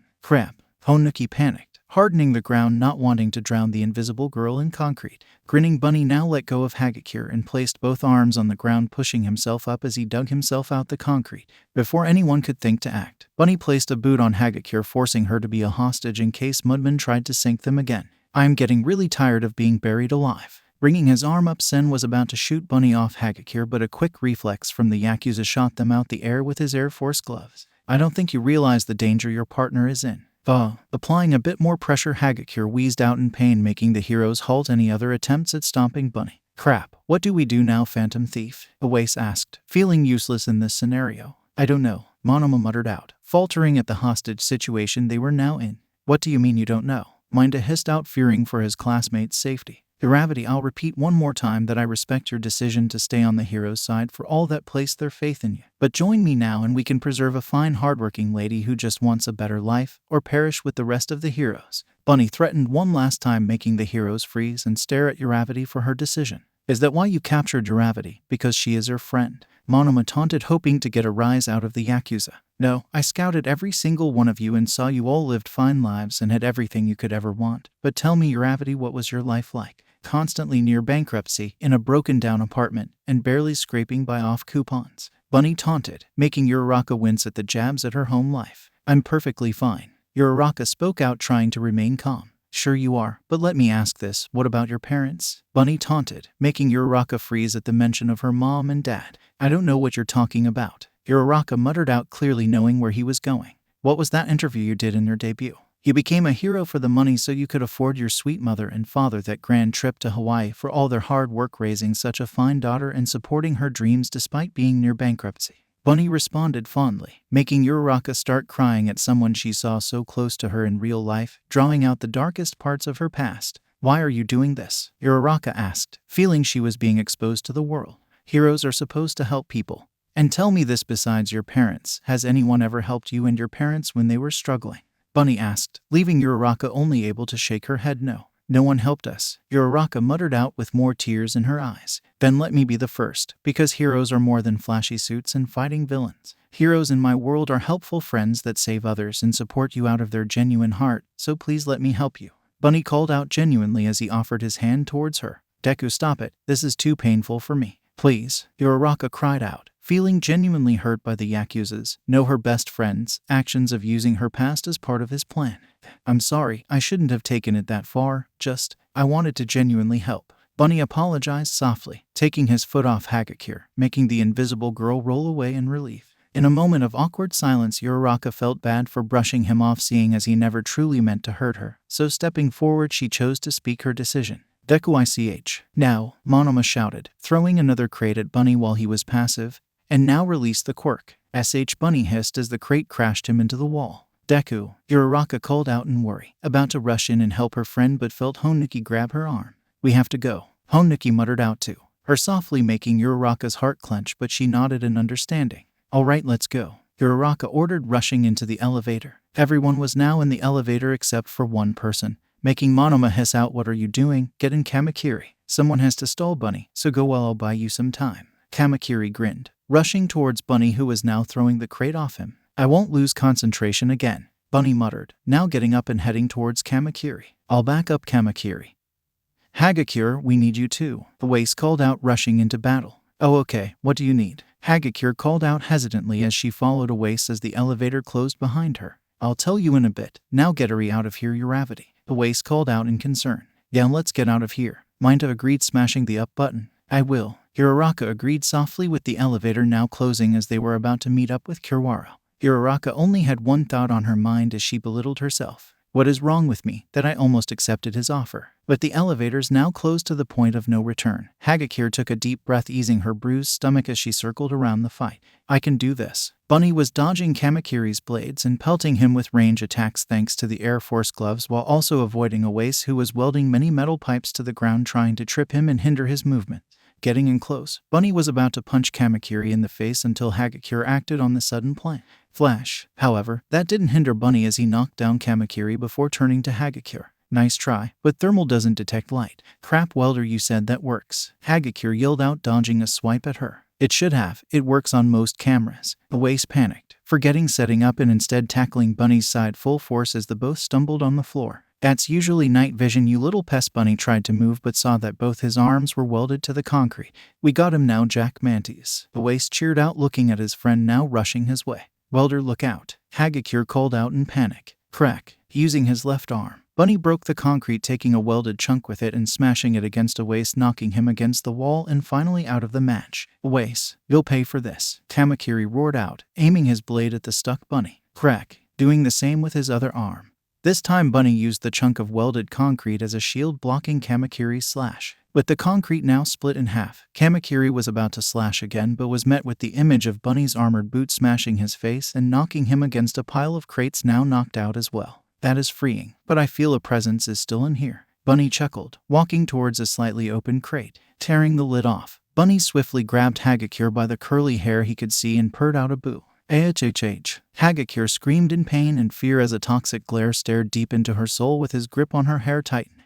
She couldn't even fight him off as he was way more powerful and armored compared to her weak and fragile body as she hanged bare for him. Please let me go, Hagakure pleaded, feeling she was truly naked for the first time in her life in Bunny's gaze, as if he was a wolf now while she was the caught bunny. No, I don't think I will, and I have to thank you, invisible girl. Bunny chuckled out his thanks. Thank me? Hagakure asked, now hissing as his grip tightened on her hair. Yes, as you are a really smart and talented hero. However, did you think that you could come into my home and make it out alive not once but twice? Bunny growled out, making Hagakure whimper at his dominating aura. No, Hagakure cried out, wanting this to end and have her real Midoriya back. That's what I thought, but as a reward for your foolish bravery, now all your friends have to die and it's all your fault. Bunny taunted, making Hagakure gasp out at the threat. But do not worry, my little specter, as I won't kill you. Want to know why? Bunny asked, bringing his toxic gaze towards her eyes, using his other hand to hold her face in place while she made a futile struggle to escape.